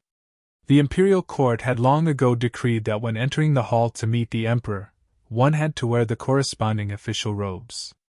But at this time, Yang Qindong was dressed in azure robe and entered the imperial court, yet no one said anything. Even the censors, who loved to nitpick, acted as if they did not see him. "Subject Yang Qindong pays respects to your majesty." "My majesty is—" Yang Qindong entered the hall and knelt when he was some steps away from the throne. After allowing Yang Qindong to kneel in front of him, Zhu Qiyu raised his hand and said, "All right, loyal Marquis, stand up and speak." "Thank you, your majesty." Even though he did not like kneeling in front of the officials, in the imperial court there was some etiquette that could not be discarded. After answering, Yang Qindong slowly stood up. When he stood up, he stood there like a javelin, giving off the feeling that no matter what wind blew, he would not move. Standing among the officials was Hu Zhongning. He had been practicing martial arts since he was a child and had some skill. At this moment, when he saw Yang Qindong's performance, he could not help but have a thought in his mind. His son-in-law seemed to be a martial artist, and his strength should not be weak. But why did he not notice it before? Yang Qindong stood where he was. Zhu Qiyu, who did not understand martial arts, naturally could not see Yang Qindong's true strength. His intuition told him that the loyal Marquis was standing there with great vigor. "Loyal Marquis, we have summoned you to this hall to discuss matters. I presume that you also know what is going on. Walla's army is threatening the capital, and the officials have recommended you to lead the army. We also believe in loyal Marquis, but are you willing to do your duty for the country?" Even though he had already sent Jining to privately discuss this matter with Yang Qindong, he still had to do his duty. At this moment, he still had to go through the proper procedures. This subject is willing to do his duty for the country, share His Majesty's burden, and do his best for the peace and prosperity of the great Ming. Anyone could say beautiful words, and at this moment, Yang Qindong had put on a perfect display of the relationship between ruler and subject. Good. Zhu Qiyu was elated to see Yang Qindong so readily agree. "Loyal Marquis, hear this. You are made General of Swift Cavalry, primary second rank, and left Commander-in-Chief of the 5 armies of the capital. You are in charge of the large and small armies of the capital, and you are in charge of all the soldiers in the city. Since he was going to be put in an important position, and at this critical moment, a promotion was only natural. As for controlling all the soldiers in the city, this was naturally because of the urgency of the situation, and he had no choice but to give Zhu Qiyu this important authority. Zhu Qiyu was keenly aware that this was a battle of life and death, so he naturally could not be careless.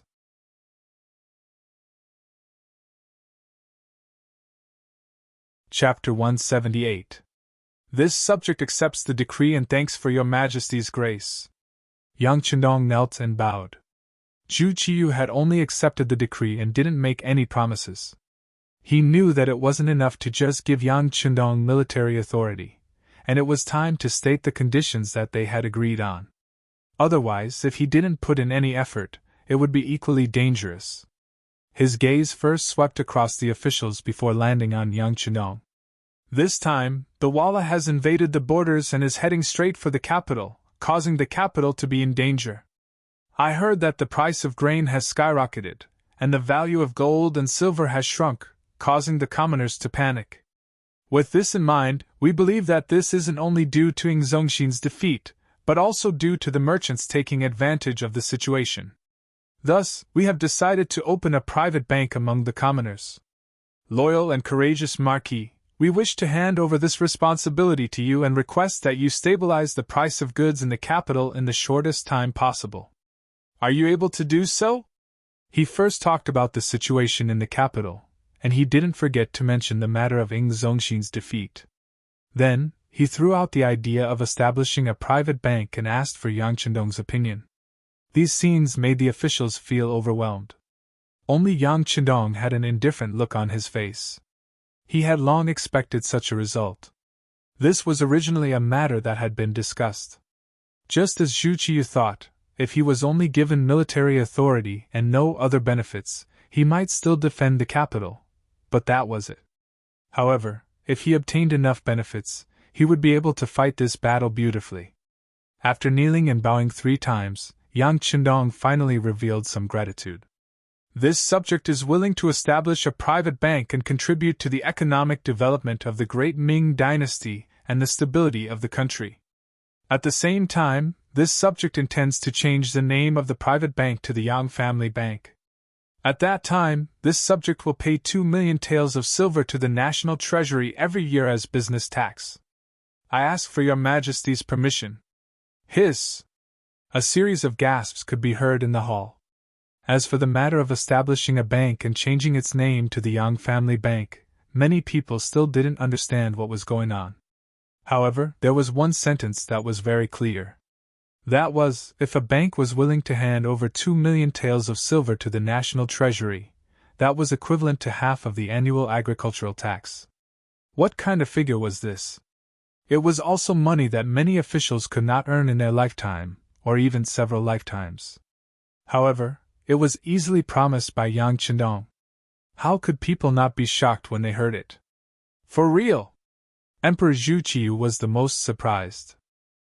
If you don't manage the household, you don't know the cost of firewood and rice. These words were also applicable to the emperor. Originally, Zhu Qiyu only wanted to be a yuan. She only saw the emperor's awe-inspiring appearance, and how everyone responded to his call. However, after becoming the emperor, he realized that money was the most important thing in a country. Money was needed for a natural disaster. Building irrigation works required money. Building a city required money. More money was needed to raise officials and soldiers. In short, if one wanted to be a wise emperor who was praised by everyone, then he needed to use countless amounts of money to solve everything and strive to satisfy more people. This was the emperor's task. Although Ren Xian's rule was first and the national treasury was abundant, a lot of money was used in the Battle of the Tumu Castle. After the defeat, it was unknown how much money was needed to compensate the soldiers and soldiers. Moreover, there were 2 emperors ruling at the same time. The income of a country was divided into 2 parts. As a result, it was foreseeable that in the future, there would be more income and less expenditure. Moreover, if he wanted to become a truly famous ruler, the task of unifying the entire country was a must. It was very likely that he would have to fight with Zhu Qizhen. If he wanted to fight a war, who knew how much money he would need? As a result, how to generate income became the focus of the work in the future. At this time, Yang Qindong stood up and said that he would set up a Yang family bank and would be able to send 2 million taels of tax every year. How could this not make Zhu Qiyu's heart blossom with joy? A Yang family bank could pay 2 million taels a year. If there were 10 such banks, then wouldn't the problem of expenditure be solved? Wouldn't they be able to deposit more taels into the national treasury? In his joy, he couldn't help but cry out in surprise. Cough, cough. Jining, who was standing at the side, coughed softly. She used this method to remind Zhu Qiyu of his loss of composure in front of the palace. At this moment, the emperor also reacted. He quickly made up for it. Good, very good. Since the loyal Marquis is so confident, we will deposit 500,000 taels first. Depositing 500,000 taels of silver was nothing to an emperor. This was just Zhu Qiyu's way of expressing his support for this matter.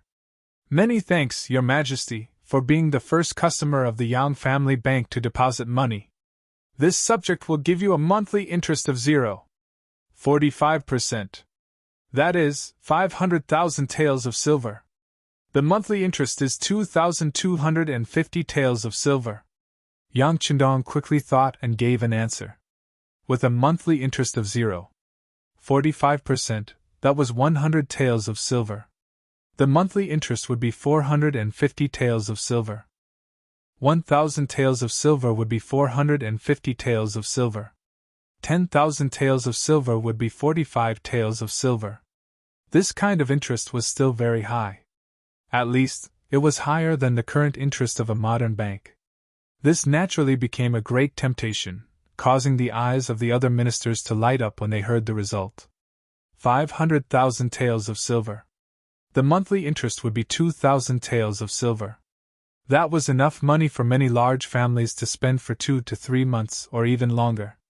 Although there were very few people who had so much savings, they should have at least 50,000 taels of silver. This way, the monthly interest of the Yang family bank would be 200 taels of silver. No matter how one looked at it, it was appropriate. Not only were the officials shocked by this result, even Zhu Qiyu was shocked by Yang Qindong's words. Loyal Marquis, do you know that the words of the emperor are not joking? This subject naturally knows. Your Majesty only needs to prepare the silver. Once we win this battle to protect the capital, the Yang family bank will quickly be established. At that time, Your Majesty only needs to send people to deliver the silver and then collect the monthly interest.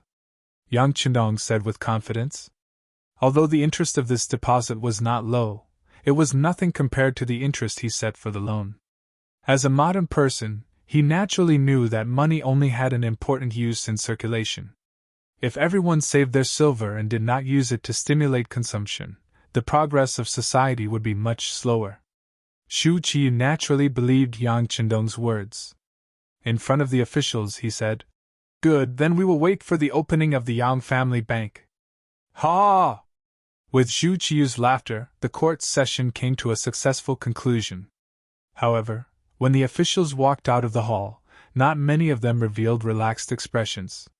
First, they still doubted whether Yang Qindong, who was not even 20 years old, really had the ability to protect the capital. Second, was opening that bank really that profitable? If so, should they deposit their money in it? The officials all had their own thoughts.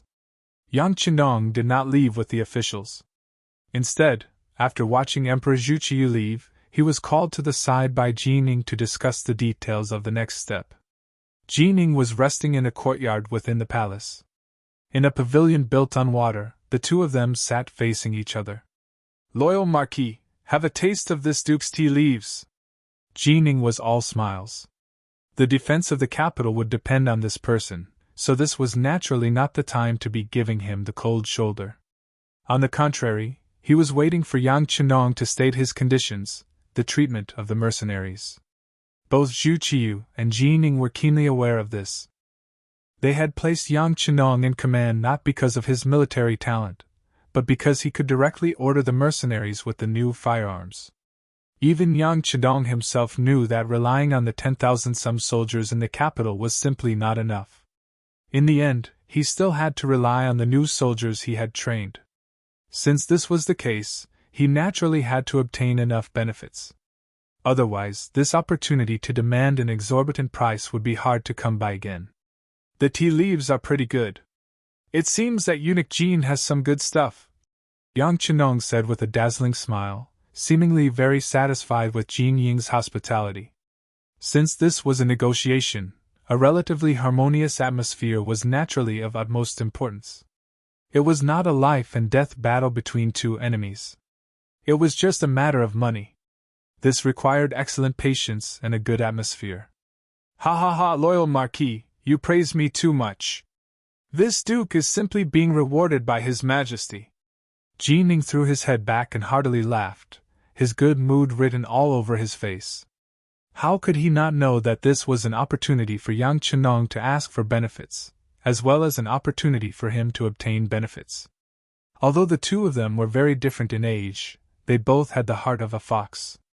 Using a large fox and a small fox to make up the situation was not excessive at all. As expected, His Majesty's rewards are always the best, Yang Chenong said with some emotion. Then, he brought up the main topic. But I wonder what kind of reward His Majesty will give for using the mercenaries this time? Finally, they talked about the main topic. At this moment, Jean Ying's expression became much more serious. But I wonder how many mercenaries loyal Marquis has invited this time, and what are their chances of defeating Walla's army? It seemed that Jean Ying was much more mature than Yang Chenong, as if he had always held the initiative. Yang Chenong did not care about this. With the mercenaries in hand, the initiative was in his hands. As for who made the first request, in his opinion, it did not matter. This was not an equal negotiation and transaction to begin with. Haha, how much chance of victory there is, how many mercenaries can be invited to help, all depends on how determined His Majesty is. Yang Chenong picked up the teacup and took a sip. At the same time, he spoke with confidence.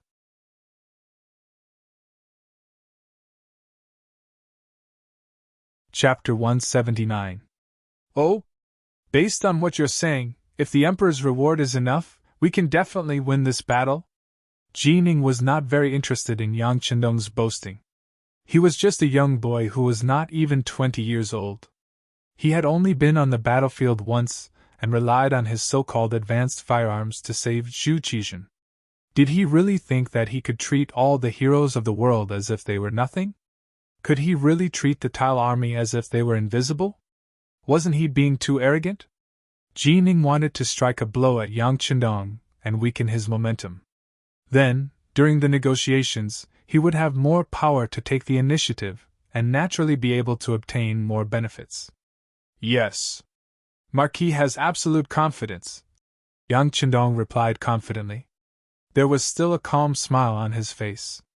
How could he not see Jean Ying's intentions? How could he not know that war was ever-changing? Logically speaking, even if you had great power, you could not speak too confidently. But this time, he was going to do the opposite. He had absolute confidence that he could win this battle. All of this came from his confidence in the firearms in the warehouse and his absolute trust in the cold front. He was about to bring the tea to his mouth, and see how Yang Chenong would answer his question. As long as he said something that lacked confidence, that would be the time for Jean Ying to press the issue. Then, when the time came, he would be able to lower his demands to the minimum. Then, he would be able to make a contribution in front of Zhu Qiyu and think of a way to obtain more benefits for himself. However, before he could drink the tea, Yang Chenong had already given him an answer. It was an answer that was certain and confident. He said that he had absolute confidence in defeating the Walla's army. This answer was completely out of Jean Ying's expectations. After a moment of shock, a cautious light flashed through his eyes. He said, Marquis, war is not a game. You can't just talk about it casually. You have to see blood and kill. Haha, of course, Marquis knows this. When Marquis saved Yingzong and the 9 important officials at Tumur Castle, he also saw blood. Who knows how many of the Walla army died at Marquis hands? Of course, I know this very well. In response to Jin Ying's question, Yang Chendong responded with a smile. He looked very casual and confident. Marquis, are you that confident? This time, you're not trying to break out of the encirclement, while the Walla's army is not paying attention. Instead, you're trying to stop the enemy outside the country? Then you might be facing a large group of the enemy's army? Jin Ying's tone of voice was still somewhat skeptical. When the Tumor Castle was defeated, it was true that Yang Chendong had saved Ying's zone and the 9 important officials. But at the time, he had chosen to go in the opposite direction of the enemy. He had not taken the shortest path back to the capital, but had instead circled around to the enemy's empty rear.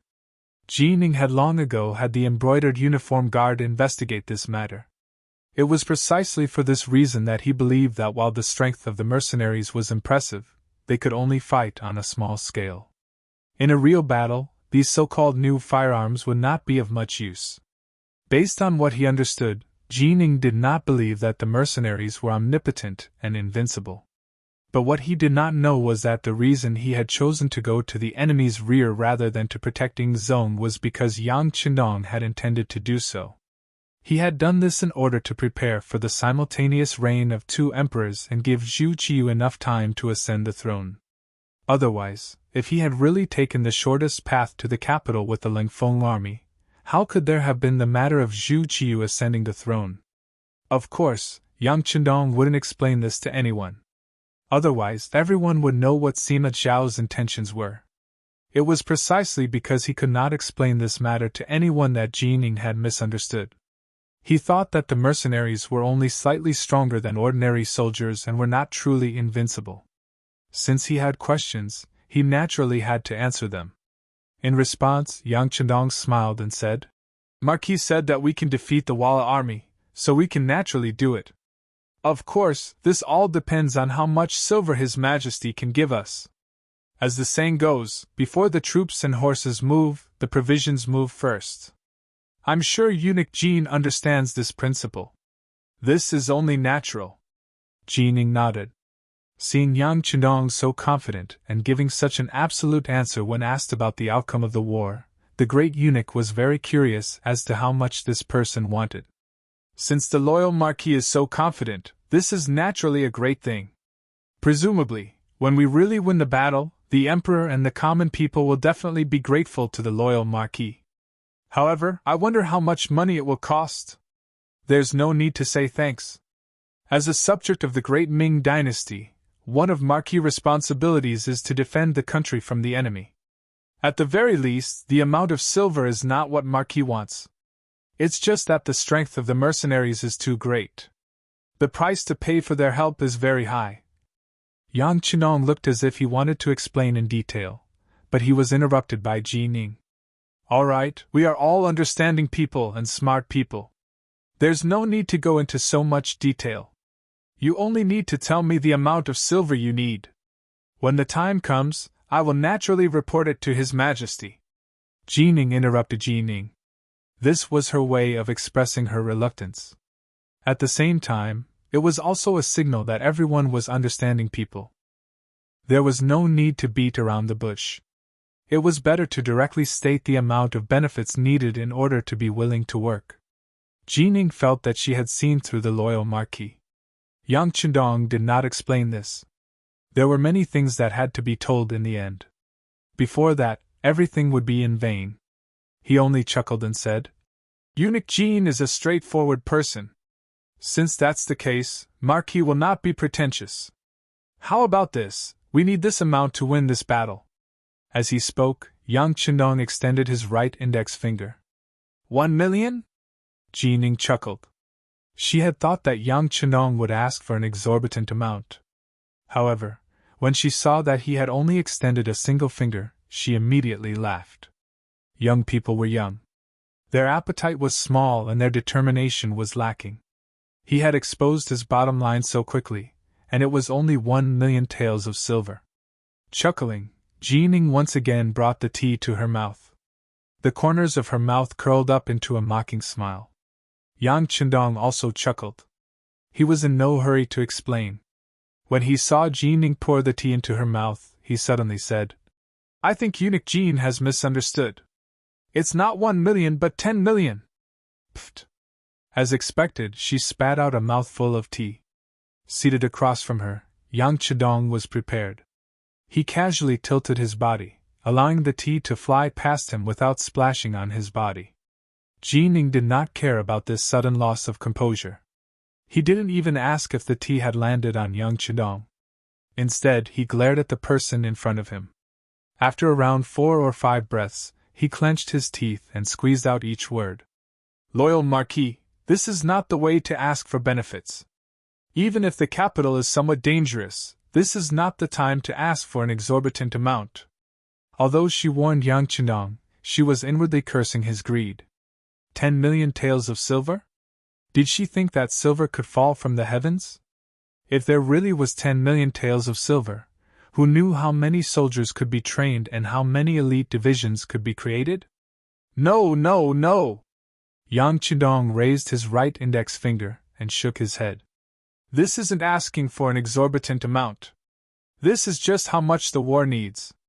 If it can't be satisfied, then it's fine. Marquis won't lead the army. Yang Chidong leaned back in his chair, his relaxed expression seeming to say that he had not asked for this matter. Someone else had asked him to do it, and he was only reluctantly doing it. Yang Chidong had an indifferent look on his face, as if he had no interest in this so-called military authority. As a result, Ning felt as if she had punched cotton. Having Yang Chidong lead the army was a matter that had been decided in the imperial court, and it could not be easily changed. Not to mention, apart from Yang Chidong, there were no other suitable candidates at the moment. If they randomly sent someone and lost the war in the end, the consequences would not be acceptable to everyone. Jean Ying's expression changed again and again. She took 2 quick breaths and suppressed the anger in her heart. She opened her mouth and said, "Loyal Marquis, even if you say that before the troops and horses are mobilized, the provisions will come first, but isn't 10 million a little too much?" "Not at all, not at all."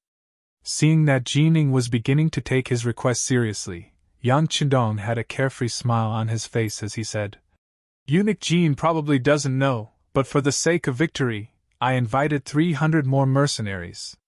Together with the 100 left in the capital, that's a total of 400. Is this correct? That's how the bill is calculated, but there's no need for 10 million taels of silver." Ning was naturally overjoyed to hear that another 300 elite mercenaries had come, but she was still a little conflicted about 10 million taels of silver. Yang Chidong didn't mind and continued to calculate. 400 mercenaries.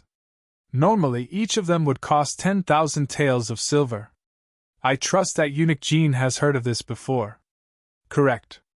Although 10,000 taels of silver per person is a high price, if they truly do have exceptional fighting strength, it's still barely acceptable. But even so, it's only 4 million taels of silver. Where did 10 million come from? Ning anxiously retorted. Eunuch Jean, there's no need to be in such a rush. Wait until Marquis has finished calculating the bill before you speak, all right? A hint of displeasure appeared on Yang Chidong's face. Presumably, anyone who was constantly interrupted would be unhappy.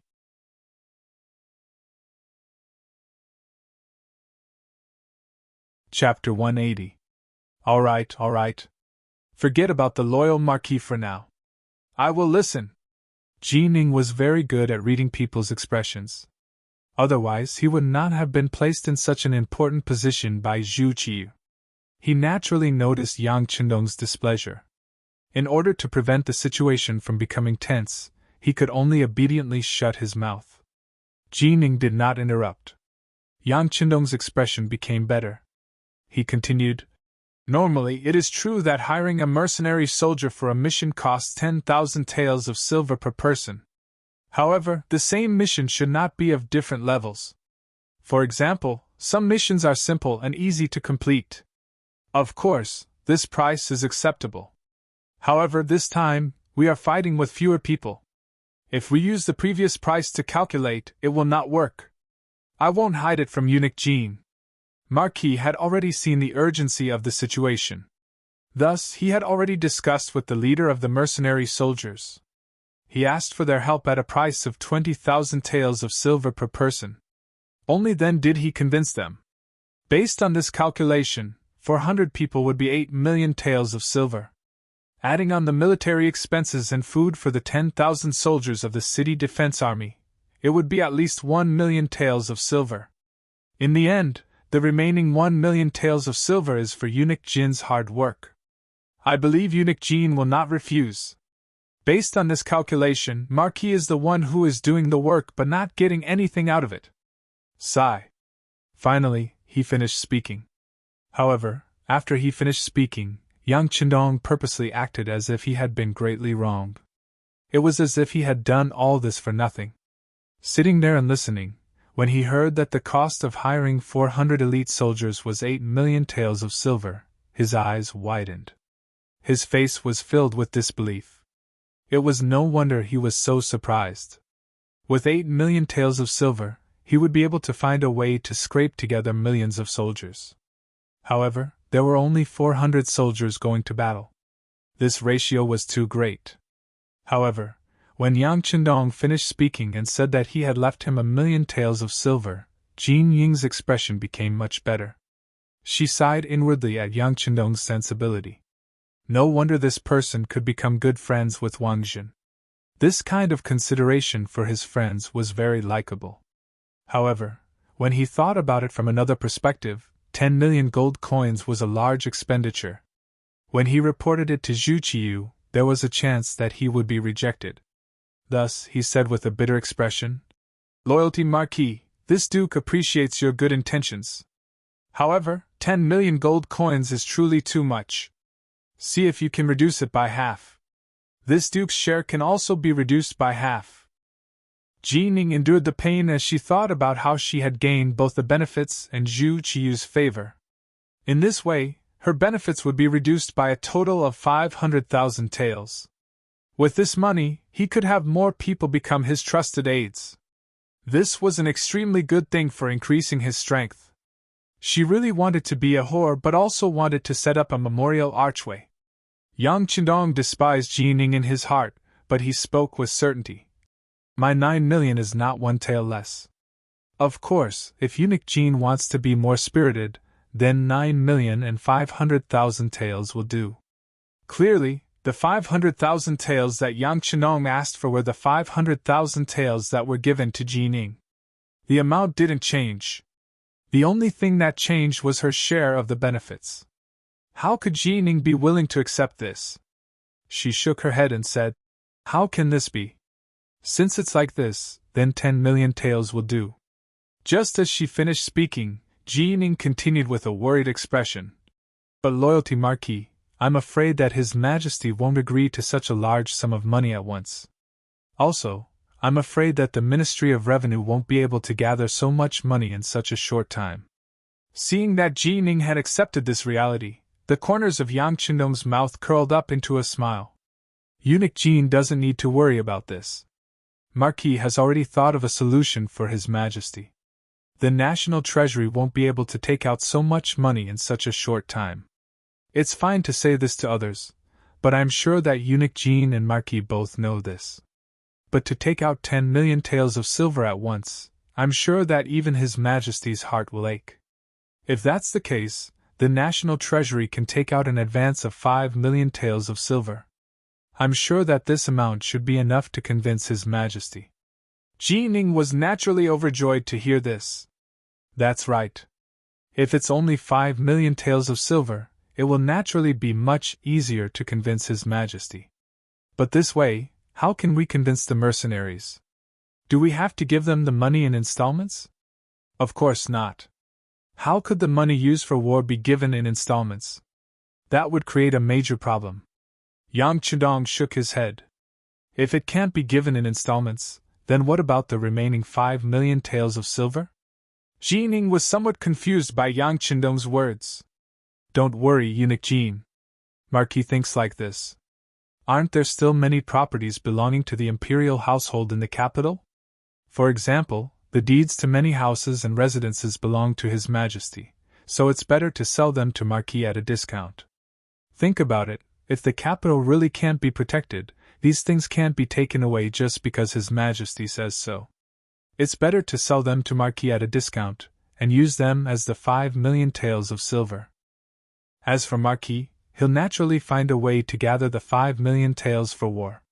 Eunuch Jean will also need to make a trip to the newly appointed Minister of Revenue, Jean Lien. At the very least, no one will be lacking in benefits. Chuckling, Yang Chendong set his sights on the best houses in the capital. This was one of the goals of his trip. It was said that the antiques of prosperous times were the gold of troubled times.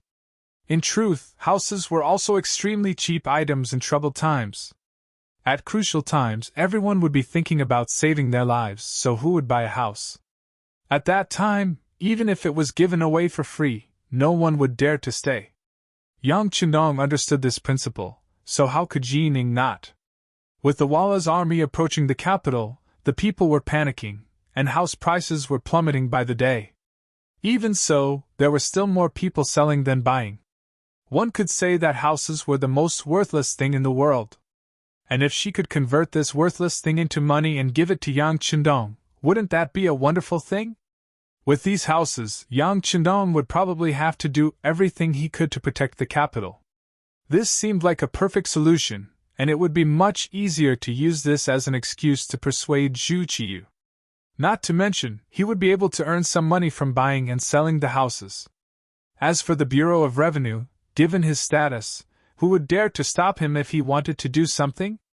When she thought about how she could get this job done and still make a profit, Jean Ying's complexion visibly improved. Good, the loyal Marquis's intentions are good. Since this is the case, this association will immediately report to His Majesty. I presume that this matter won't be too difficult to handle. Ji Ning regained her confident expression. It was as if everything had returned to her control.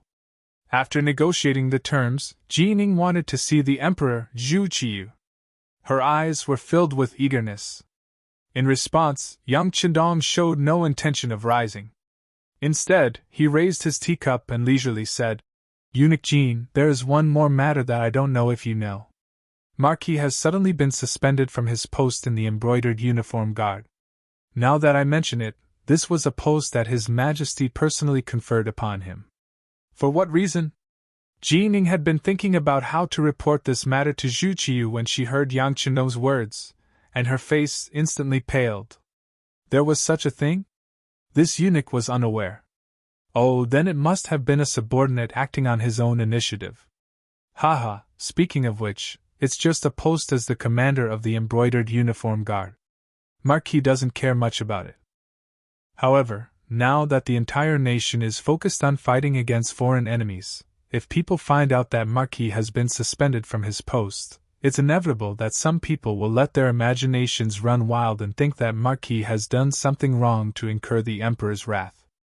If that's the case, it's extremely disadvantageous for Marquis to lead troops into battle. Yang Chendong spoke with a faint smile, but it was clear that there was still a trace of anger in his eyes. He was clearly a little angry. Ji Ning was indeed unaware of this matter. Although the commander of the embroidered uniform guard was his trusted aide, LV Gay, he didn't report everything to him. His main duty was to stay by His Majesty's side. Only when something major happened would he report to him. Therefore, when he first heard Yang Chendong say that he had been suspended from his post, he was stunned. When he heard the consequences of this, he felt that the matter was a little serious. At this moment, Yang Chendong's authority was not to be questioned. Otherwise, how could he lead troops into battle? How could he carry out orders and prohibitions? Marquis of Loyalty, I really don't know about this matter. Your post as the commander of the embroidered uniform guard was indeed conferred by His Majesty. Even if something happens, it should be up to His Majesty to decide. This time, LV Gay and the others have overstepped their boundaries. I ask that Marquis of Loyalty not take issue with them. Now I can announce that your post as the commander of the embroidered uniform guard has been reinstated. After this, I will find LV Gay and have him apologize to you. Ji Ning, who knew the importance of this matter, immediately expressed his opinion and placed Yang Chendong in an important position. Alright, then I'll have to trouble Eunuch Jean. Since that's the case, Marquis will go to patrol the city and meet with the generals. Oh right, I'll have to trouble Eunuch Jean to hurry up with the matter of the silver. Walla's army will soon arrive at the city. If they aren't in place by then, Marquis can't guarantee that the soldiers will fight with their lives. As for the matters at the Ministry of Revenue, I'll arrange for my cousin Yang Fu to go there. If there's anything, you can discuss it. Yang Qindong finally stood up. He had said what he needed to say and done what he needed to do. It was time to prepare for the war. Good. Don't worry, Marquis of Loyalty. I'll go see His Majesty now. The silver will be quickly sent over. Alright, I'll have to trouble Eunuch Jean. Oh right, LV Gui should be Eunuch Jin's man. Since that's the case, when the silver arrives, ask him to find Marquis to get your 1,000,000 taels. Yang Qindong chuckled, then cupped his fists and bowed before leaving the palace.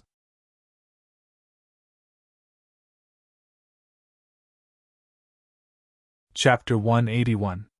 Yang Qindong had specifically asked Lu Gui to come and get the silver.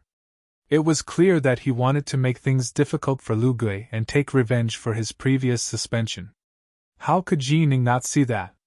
She just thought that since Lu Gui had been wronged, then he had to pay the price for his mistake. It was just lowering his head and admitting his mistake. Presumably, Lu Gui did not have the guts to not listen to her and not lower his head.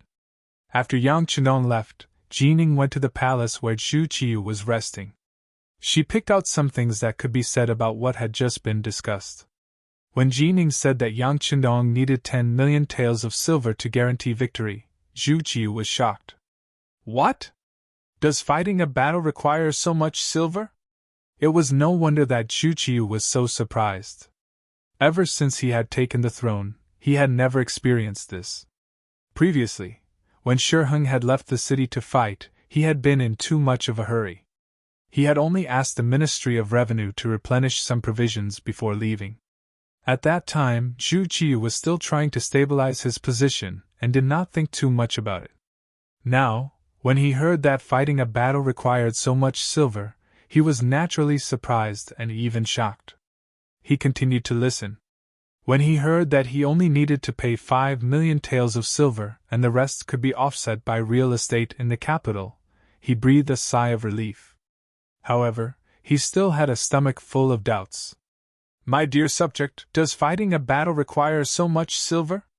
Although Jining was very trusted by Zhu Qiyu and held great power, she also knew that the emperor's inquiry could not be concealed. Otherwise, once she lost the emperor's favor, she would lose everything. Your Majesty, normally we don't need so much money to fight a war, but this time we used the loyal Marquis. He also invited the mercenaries with advanced firearms to help. More than 80% of the money is for them to use. According to what the loyal Marquis said, the ammunition for that kind of firearm is very expensive. Moreover, with our great Ming's technology, it is impossible to make it. That is why the price is so high. I see. After listening, Zhu Qiyu couldn't help but sigh and say, My great Ming dynasty has a vast territory and abundant resources. Why can't we make an advanced firearm? After this battle, we have to urge the weapons workshop to hurry up and develop them. Your Majesty is wise. This subject will remember this matter. However, do you think we should agree to the request of the loyal Marquis? The situation is perilous, and the Tile army can arrive at any time. If we don't settle down and miss this chance, the capital will be in danger. Jining anxiously asked Zhu Qiyu, still thinking about the benefits that belonged to her. Promise him. As long as we can protect the capital and repel the Walla, all he needs is some money and property. What's wrong with giving it to him? Just as my beloved official said, this is my country, my world. Everything here belongs to me. Naturally, I can take back what I have given away at any time. Zhu Qiyu stood there with his back straight and his eyes looking into the distance. At this moment, he exuded the aura of an emperor. When these words reached Jin Ying's ears, he couldn't help but kneel on the ground in submission. Your Majesty is wise. This subject will do as you say. Jining left. After receiving Zhu Qiyu's decree, The Ministry of Revenue quickly took out 5 million taels of silver and sent it to Yang Chendong's immortal abode. Yang Fu was also invited to the Ministry of Revenue to discuss the matter of property. Although Yang Fu was Yang Chendong's older cousin, he had long been impressed by his younger cousin's methods in Jianing Prefecture. Later on, because of his outstanding performance, he had been assigned to manage the realm beyond heaven and the immortal abode, wielding great authority. Now that Yang Chendong had arranged for him to go to the Ministry of Revenue to discuss matters, how could he dare to be negligent? After meeting with his younger cousin and understanding Yang Chendong's intentions, he set out. With the money and provisions gradually arriving, the commander-in-chief, Yang Chendong, began to get busy. The first thing he did was summon the commanders of the central, eastern, western, southern, and northern cities, the 5 commanders of the 5 armies, to the immortal abode for a meeting. Yang Chendong had been made general of swift cavalry and left commander of the 5 armies of the capital. He was in charge of all military affairs in the capital, large and small. The order to control all the soldiers in the city had been passed down long ago, and the 5 commanders were all waiting for Yang Chendong to summon them. When the order arrived, the 5 commanders were escorted by a few personal guards to a private room on the 2nd floor of the immortal abode. As commanders of the 5 cities' military office, they were also called commanders. Their positions were not very high, only at the 6th rank, and they were considered military officials. In an environment where the emphasis was placed on literature and the suppression of military might, generals were not valued, and they were even inferior to some of the 7th-rank civil officials. In a place like the immortal abode, they rarely visited. Their positions were low, and their incomes were low. Even when they occasionally visited, they would only be looking for a seat in the main hall. They rarely even visited the private rooms on the 1st floor, much less the private rooms on the 2nd floor.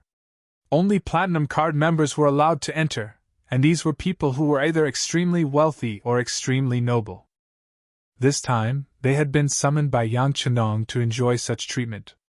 When they reached the 2nd floor, they were extremely cautious.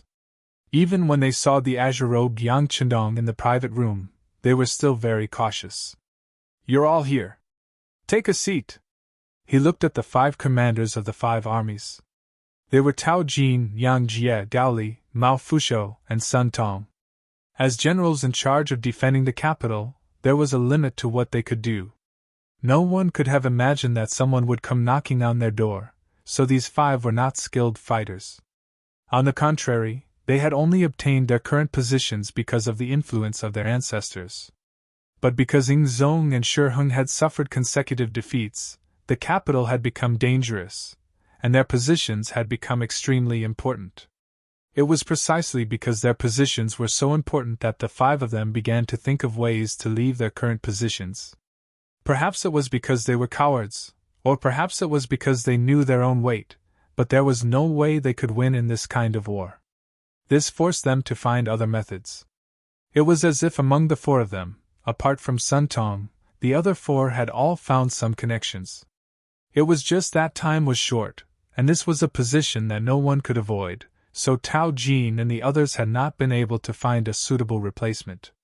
The situation had already been thoroughly investigated by the Security Bureau, and Yang Chendong was naturally very clear about it. And this time, he called the 5 of them over. To put it bluntly, he wanted to reorganize the internal affairs. He would definitely not allow unstable factors and situations to appear in the midst of a war. The 5 of them stood in front of Yang Chendong with apprehension. When they heard that they could sit down, the 5 of them cupped their fists and said respectfully, "Thank you, Marquis." Seeing that the 5 of them had found a place to sit down, Yang Chendong waved his hand and said to Tiger's Mane, who was waiting at the door, "Pass down the order. Don't serve the dishes yet, and there's no need for anyone to serve here. Everything will be discussed after Marquis has finished discussing matters." "Yes," Tiger's Mane replied, then closed the door of the private room and waited there. At the same time, his ears perked up to ensure that if anything happened in the room, he could immediately rush in to protect the young master's safety. The room was closed, and there was no one else in the room. There wasn't even a cup of tea to quench their thirst. For a moment, the 5 of them felt waves of nervousness, and the more cowardly ones began to break out in cold sweat. Yang Chenong saw the 5 of them's expressions, and for the time it took to drink a cup of tea, he did not say a word. It was this overly quiet scene that caused the 5 commanders' mentality to undergo a huge change. They were not sure what their boss's temper was like. What would he do next? The room was so quiet that one could hear a pin drop. Just when the commanders were so nervous that they did not dare to wipe off the cold sweat on their heads, Yang Chendong, who was sitting at the head of the table, spoke. "The 5 of you, Walla's army will invade the capital in a few days. Do you have the courage to fight?" "Yes." After being stunned for a moment, the 5 of them replied in unison. There were only 5 of them, and their voices were not in unison. Some were loud, some were soft, some were strong, and some were weak. This was a sign that they were lacking in confidence. Yang Chendong, who had seen everything, suddenly snorted. "Do you really have the courage? If I let you lead your troops out of the city to fight, how confident are you in winning?" This? When Tao Jin and the other 3 heard that Yang Chendong was sending them out of the city to fight, they were momentarily speechless. Sometimes it was one thing to boast, but it was another thing to actually do it. Take them for example. Usually, they were full of vigor when dealing with disobedient commoners in the city.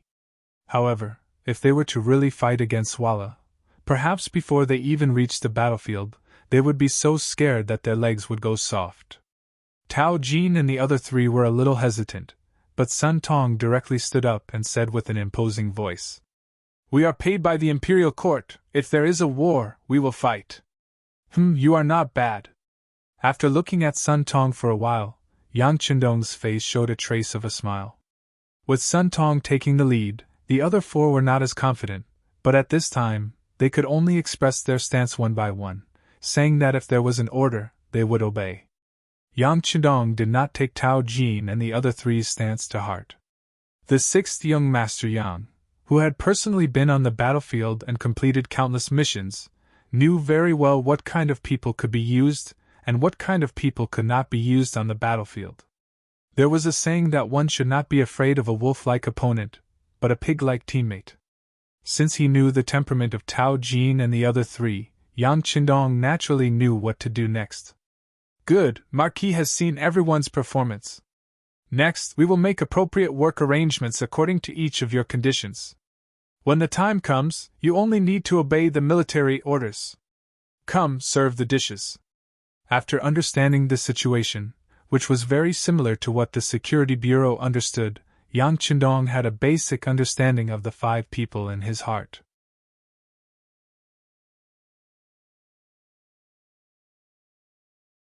Chapter 182. The dishes were finally ready to be served, and the atmosphere was no longer oppressive. On the contrary, because the dishes were all very expensive, and some of them were even dishes that the 5 of them had heard about but could not afford due to their lack of money, everyone began to wolf down the food. Once the wine was served, the 5 of them began to toast Yang Chendong to express their respect as subordinates. Taking advantage of this opportunity, Yang Chendong divided everyone's work while drinking with the 5 of them. Based on what he had said, other than Sun Tong, who was working with him against Walla's army, the other 4 commanders would each take 200 men to maintain order in the capital. Even though the warden's office had transferred many soldiers from the 5 cities to the battlefield in the last 2 wars, each commander originally had more than 1,000 men under their command. Now that only 200 men had been left behind, their authority had been greatly reduced, but none of the 4 complained.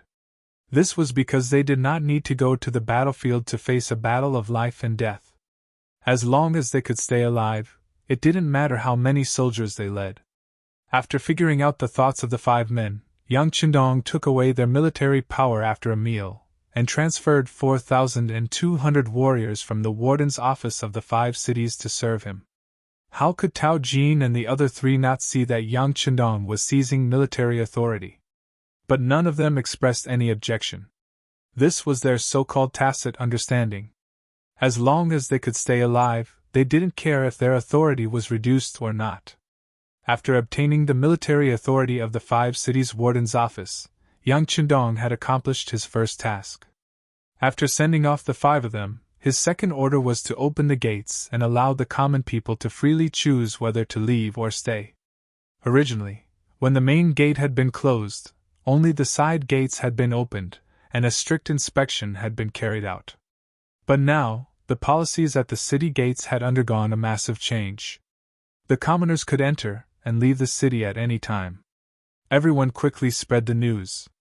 In just one day, more than 400 households had left the city. 2,000 to 3,000 of them were commoners. Because of this matter, the eunuchs in the palace received orders from Jining to inquire about it. The answer they received was that all of this was done by the Duke of Loyalty. The reason was that if the situation in the city was unstable, once they faced the Walla's army head-on, wouldn't they fall short of success? In order to ensure the absolute safety of the capital, any unstable factors had to be dealt with in advance. When this news reached the palace, first into the ears of Jining, then into the ears of Emperor Zhu Qiyu, this matter was quickly ignored. Using Zhu Qiyu's words, one should never doubt the people one used. Since he allowed Yang Qindong to take control of the military, he could do whatever he wanted. He would support him unconditionally. Some of the officials in court disagreed with Yang Qindong's decision to allow the people and merchants to leave the capital. In their view, how could the people leave the city at any time? If this situation continued to spread and the capital became an empty city, how could the Walla's army defend the city when it attacked? Wouldn't they just be waiting for death? Wasn't letting the people leave the city the same as digging one's own grave? Most people had similar thoughts. Soon, memorials to impeach Yang Qindong were spread all over Zhu Qiyu's desk. Regretfully, at this crucial moment, Emperor Daizong didn't even glance at these memorials, expressing his complete trust in Yang Qindong. He had not received any imperial edict to stop him.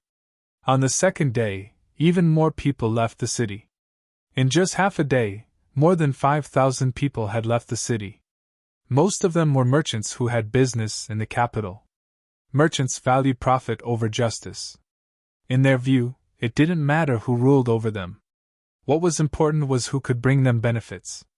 With this traditional mindset, it was no wonder that they would choose to leave the city when a calamity was about to befall the capital. Before leaving the city, most of the people sold some of their properties and goods to Hu Yan and the other girls at a very low price. For a time, the girls were very busy, and Yang Qindong's business began to blossom all over the capital. In just 3 days, more than a quarter of the merchants in the capital had left.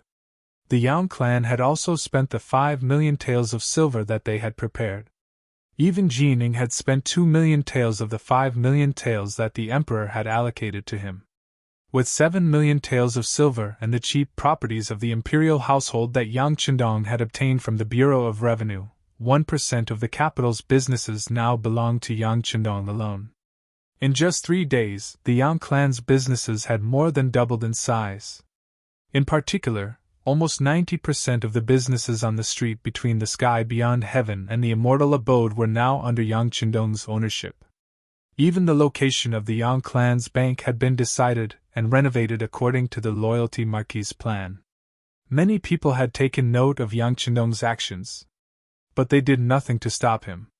On the contrary, they watched as things unfolded as if they were watching a show. Emperor Zhu Qiyu, in particular, was watching all of this from the perspective of a spectator. On the first day that Yang Qindong had made his move, Zhu Qiyu had received a report from Jining. But he was not alarmed.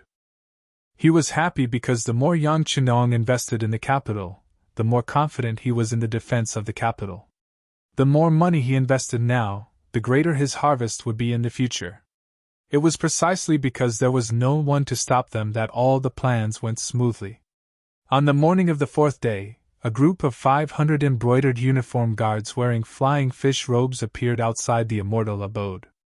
Over the past few days, the immortal abode had become Yang Qindong's resting place. After all, now that he had taken command of the army, he could not return to the Yang clan manor like before. If something happened, wouldn't that delay his plans?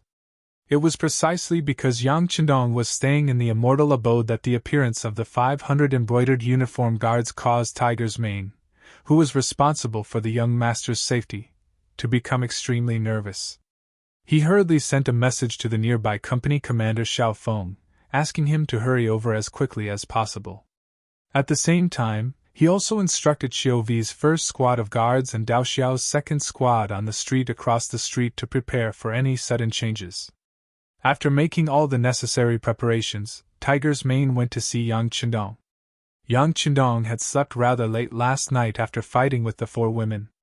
When Tiger's Mane arrived, he had just finished washing up and was about to eat breakfast.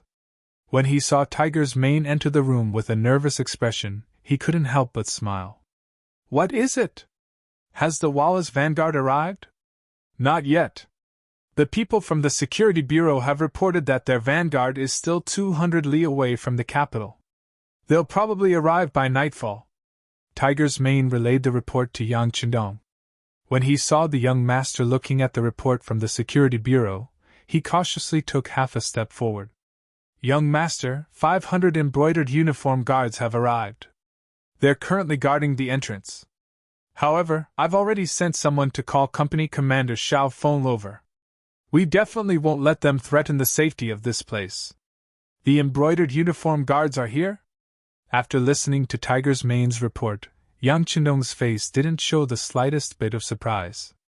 Instead, he said, "This Jining is quite calm. Forget it, bring their leader in to see Marquis." "Ah? Oh." Tiger's Mane originally thought that when the young master learned that so many embroidered uniform guards had arrived at the entrance, even if he wasn't nervous, he would at least show a certain amount of surprise. He never thought that he would still be so relaxed. Could it be that all of this was within the young master's plan? It must be. In Tiger's Mane's eyes, Yang Chendong was already a godlike existence. In his eyes, whatever the young master said was the truth, and whatever the young master did was the most correct.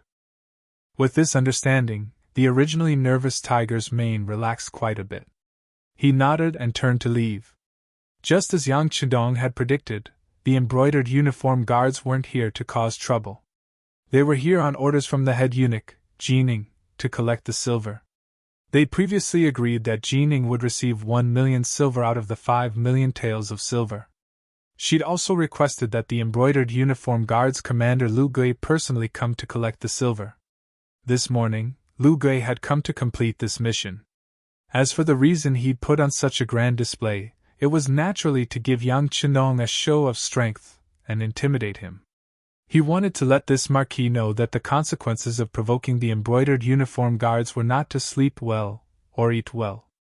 Outside the immortal abode, the commander of the embroidered uniform guards, Lu Gui, and Commander Han Ji, were leisurely chatting.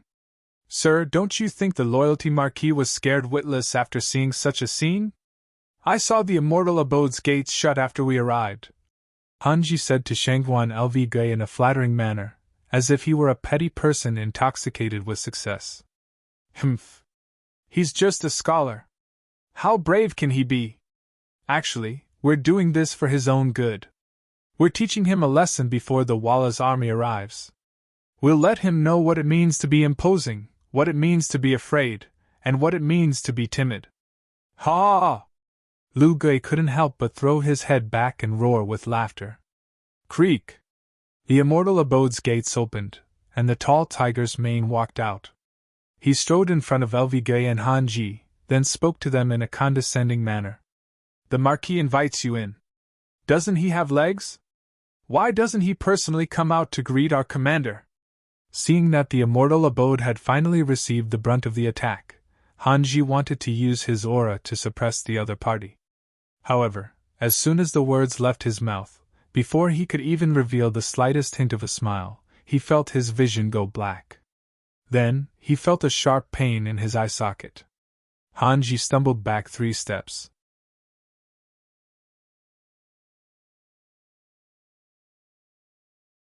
Chapter 183. A straight punch gave him a black eye. As far as Tiger's Mane was concerned, anyone who was disrespectful to the young master deserved to be beaten, regardless of their identity or who they were. Tiger's Mane gave Hanji a punch in public, but it shocked LV, who was watching the show from the side. Although his subordinate's words were a little arrogant, how could he casually make a move when he had something to say? It seemed that it was the privilege of the brocade-gowned guards to fight without saying a word. When was it the turn of others to treat them like this? Brat, you're courting death. Feeling that this punch was aimed at the brocade-gowned guard's face, and after feeling that this punch had provoked his dignity, an angry roar came out of LV's mouth. As soon as his voice fell, the two trusted subordinates pulled out the embroidered spring sabers from their waists. The reaction of the two was not slow. To be able to become the trusted subordinates of the commander among the brocade-gowned guards, if they did not have some skills, how could they be competent? It was just that they were fast, but some people's reactions were faster than theirs.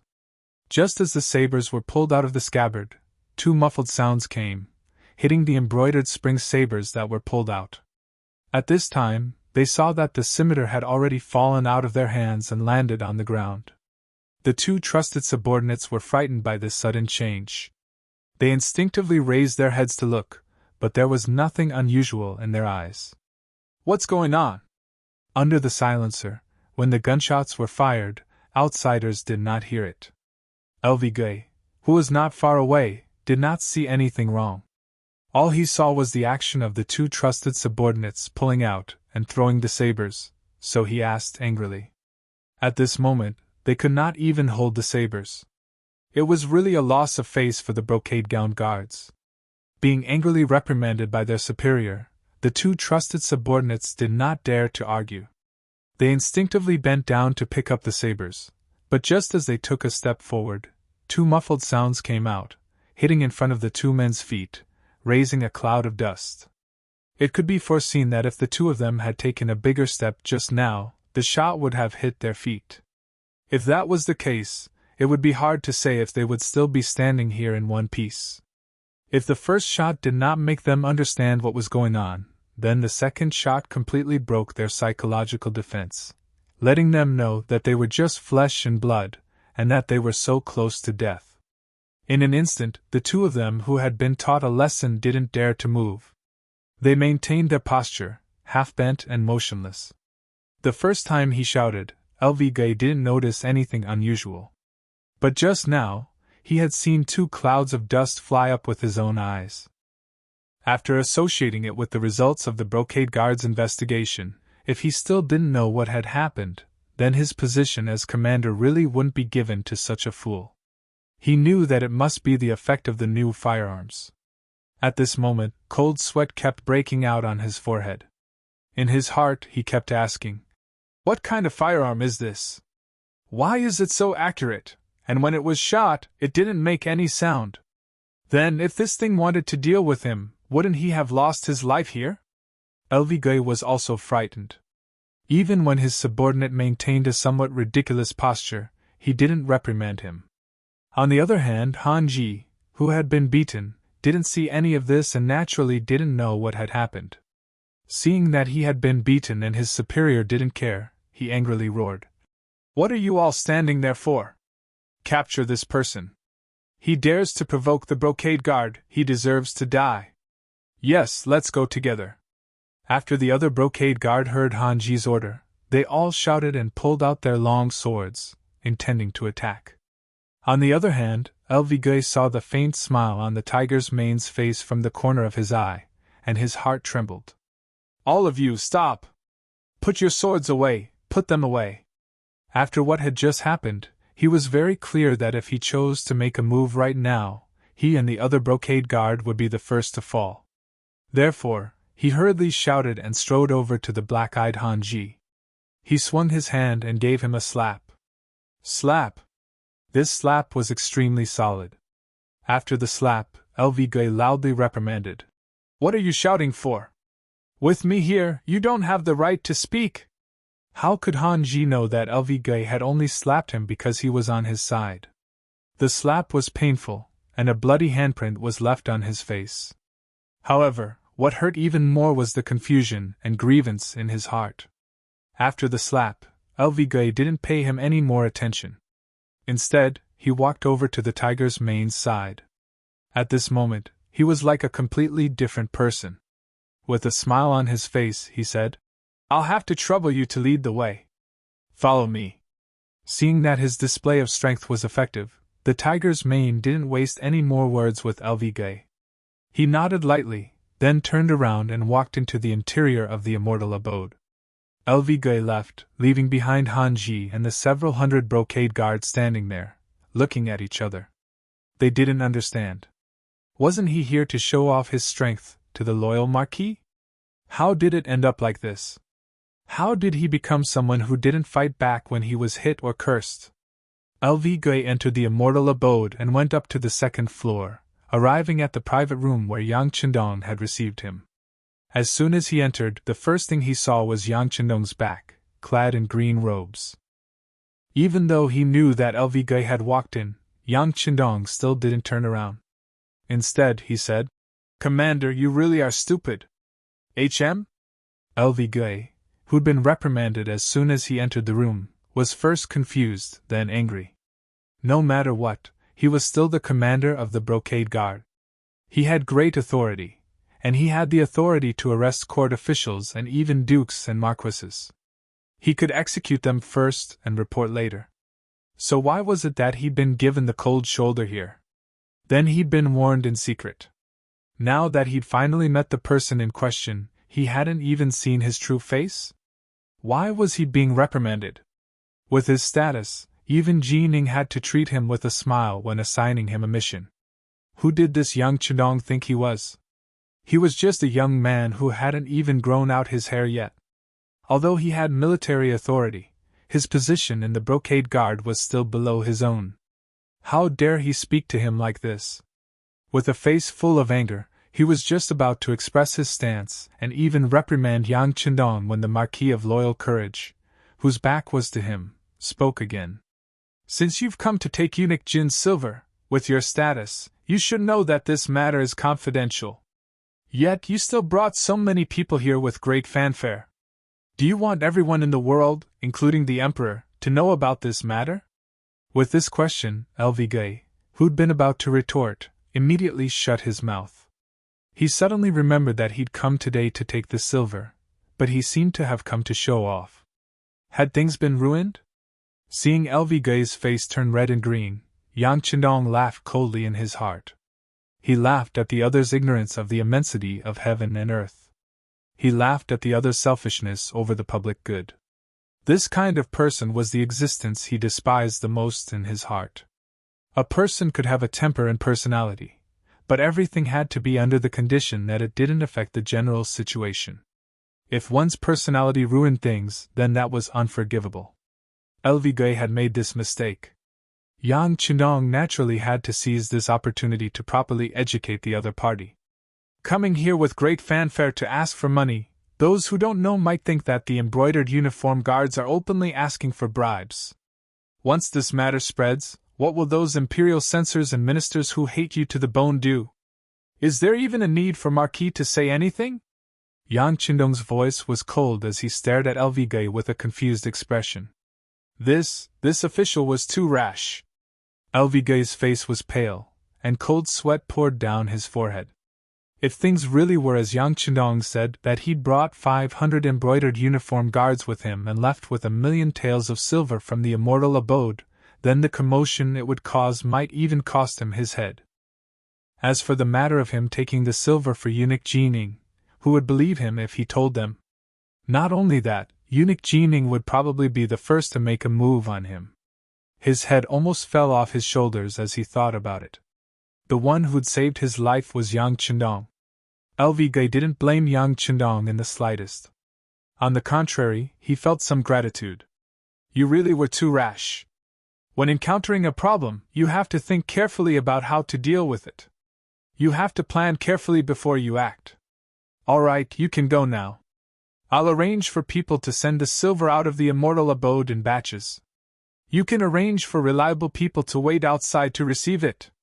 Yang Chendong naturally understood the principle of overdoing it, so he waved his hand and made a gesture that said, "You can leave now." Yang Chendong's words had already left LV ashamed. He didn't want to stay here any longer. When he saw Yang Chendong's gesture, he hurriedly nodded and thanked him, then left the immortal abode. Outside the gates, Han Ji and the other embroidered uniform guards were still clamoring. When they saw that LV hadn't come out even after going in for a while, they were even more worried about the commander's safety. They wanted to enter the immortal abode to investigate. Yang Si and Yang Wu, who were in charge of guarding the gates, obviously wouldn't agree to Han Ji's request. They stood in front of the immortal abode with Xiu Vi and the others, blocking everyone's path. Oh! When he saw that someone still dared to block the embroidered uniform guard's path, Han Ji was inwardly delighted. However, he pretended to be angry and turned to the embroidered uniform guards behind him. Brothers, do you see this? There's someone who doesn't give the embroidered uniform guards face and dares to block our path. Tell me, what should we do? Charge in. Arrest anyone who dares block our path and throw them into the imperial prison. The embroidered uniform guards behind him were all roused by Han Ji's words. They all glared at him, unwilling to back down.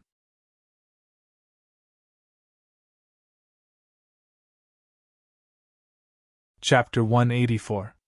Several hundred people were shouting at the entrance of the immortal abode. This scene had long since attracted the attention of many commoners. It was as if they were looking at animals in a zoo. Every one of them had expressions of schadenfreude on their faces.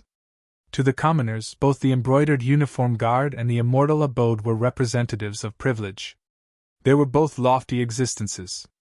To be able to see them fighting amongst themselves was like a dog-eat-dog situation. The commoners were happy to see it happen. More and more commoners gathered to watch. Gradually, even the servants and spies of the ministers began to appear in the crowd. They all wanted to figure out what was going on. Just as more and more people gathered to watch the commotion, LV walked out of the immortal abode's entrance. When he saw so many commoners gathered around, his heart tightened. The loyal Marquis had been right. Things had already gotten to this point. If they were to take away such a large sum of gold and silver, it was easy to imagine what kind of impact that would have. If it weren't for Yang Chenung's warning, he would have made a grave mistake.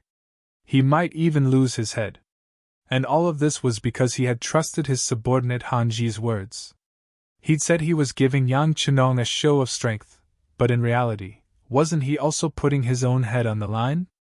Everyone had this kind of mentality. When something happened, they were always willing to push the blame onto others. It was as if this was the only way to make them seem more intelligent. LV had pushed all the blame onto Han Ji. When he saw how Han Ji was still jumping around, as if he wasn't afraid of making a big fuss, LV couldn't help but feel angry. He quickly stepped forward and slapped Han Ji's face. Pa! A loud slap fell, causing the originally bustling street to quiet down. Bastard, who told you that Wallace's spies had infiltrated the immortal abode? This official went in to investigate, but there was nothing. As the head of the embroidered uniform guard, you actually believed a subordinate's report so easily. You didn't even investigate properly before taking action. Even this official was used by you. This is truly infuriating. From today onwards, Han Ji will be demoted to Qianhu of the embroidered uniform guard. Not only was Lu Gui slapped, but he was also scolded. Even Lu Gui's rank was demoted by more than one rank. Only then did Lu Gui feel much better. He looked around with a sinister gaze and said to the commoners who were watching the show, "What's there to see? Disperse." The dignified commander of the embroidered uniform guard had spoken. Who would dare to stay here? Everyone immediately scattered in all directions, restoring peace and tranquility. LV immediately left with his people. Han Ji, who was stunned by the two slaps, was also dragged away by several of his trusted subordinates. By the window of a private room on the second floor of the immortal abode, Yang Chendong had seen everything that had happened. His gaze was as sharp as a sword. "Young master, now that Han Ji has been demoted, I'm afraid that his hatred for you will grow even greater. In order to avoid any future troubles, why don't?" Tiger Mane, who was standing behind him, sensed the faint killing intent coming from Yang Chendong's body and took a small step forward.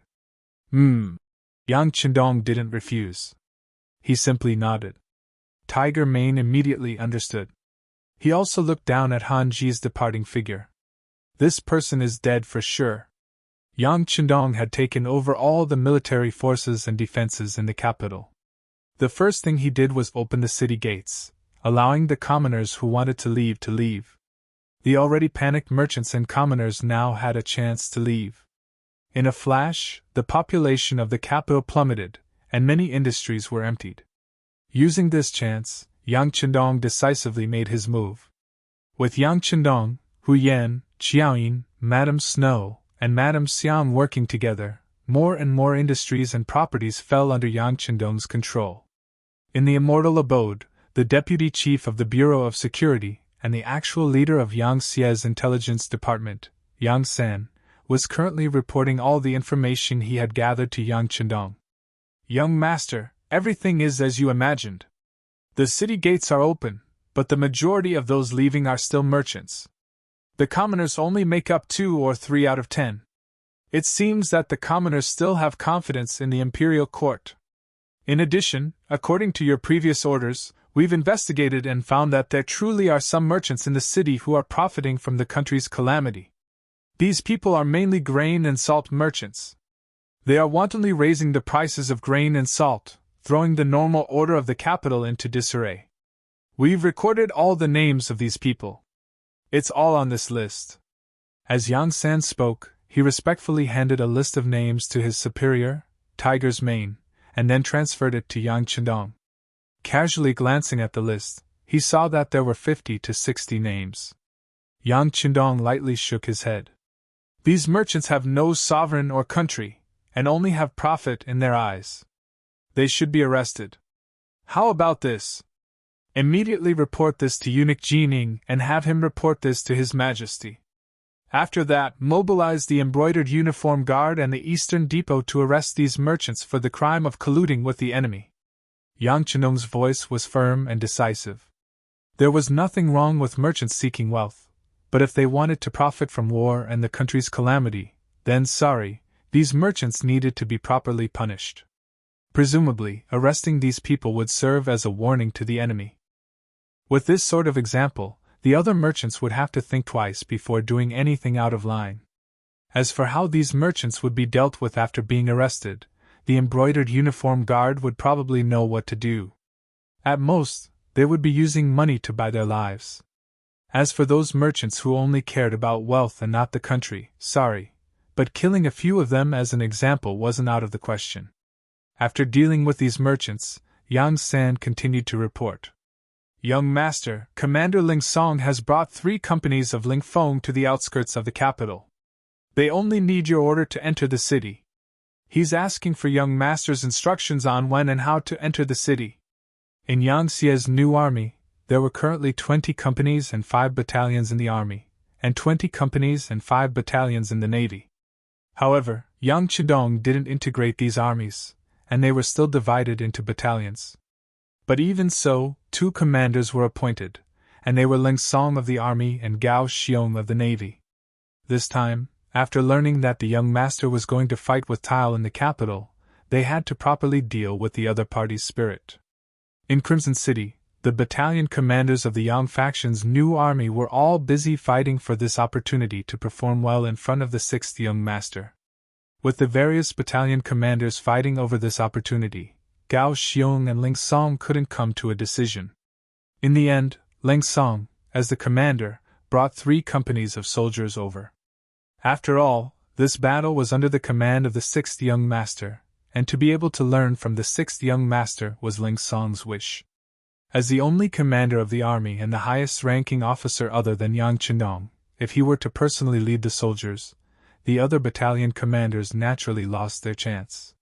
Since they couldn't become the commander, the other battalion commanders set their sights on the position of company commander.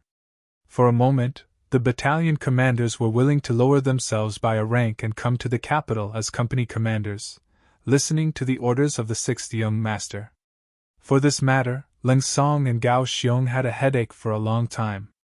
In the end, after some coordination, they came up with a result that satisfied all parties. Ling Song would be the commander of the 1st Battalion and the commander of the 2nd Company. Ting Shan, who was originally the commander of the 3rd Battalion, would be the commander of the 3rd Company. The commander of the 4th Battalion, Wu Xing, would be the commander of the 4th Company. If one added on the 2nd Battalion commander, Xiao Feng, who had arrived in the capital early, then there would be 1 commander and 3 battalion commanders, forming 4 elite companies. At this time, Yang Chindong was holding a list in his hands. On it was a detailed list of the 300 men of the 3 companies. There were many names on this list that he could name. These were the first batch of cold front soldiers that he had personally trained, and 4th Battalion Commander Wu Xing had also been trained by him. But when he graduated, there were too few officer positions, so he had been assigned the position of squad leader. He hadn't expected that after the training and outstanding performance in Crimson City, he would be promoted to battalion commander so quickly.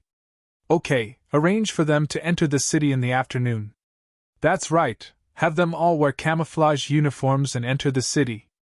Since they're called mercenaries, they naturally have to be different from other soldiers. Yang San will be in charge of this matter.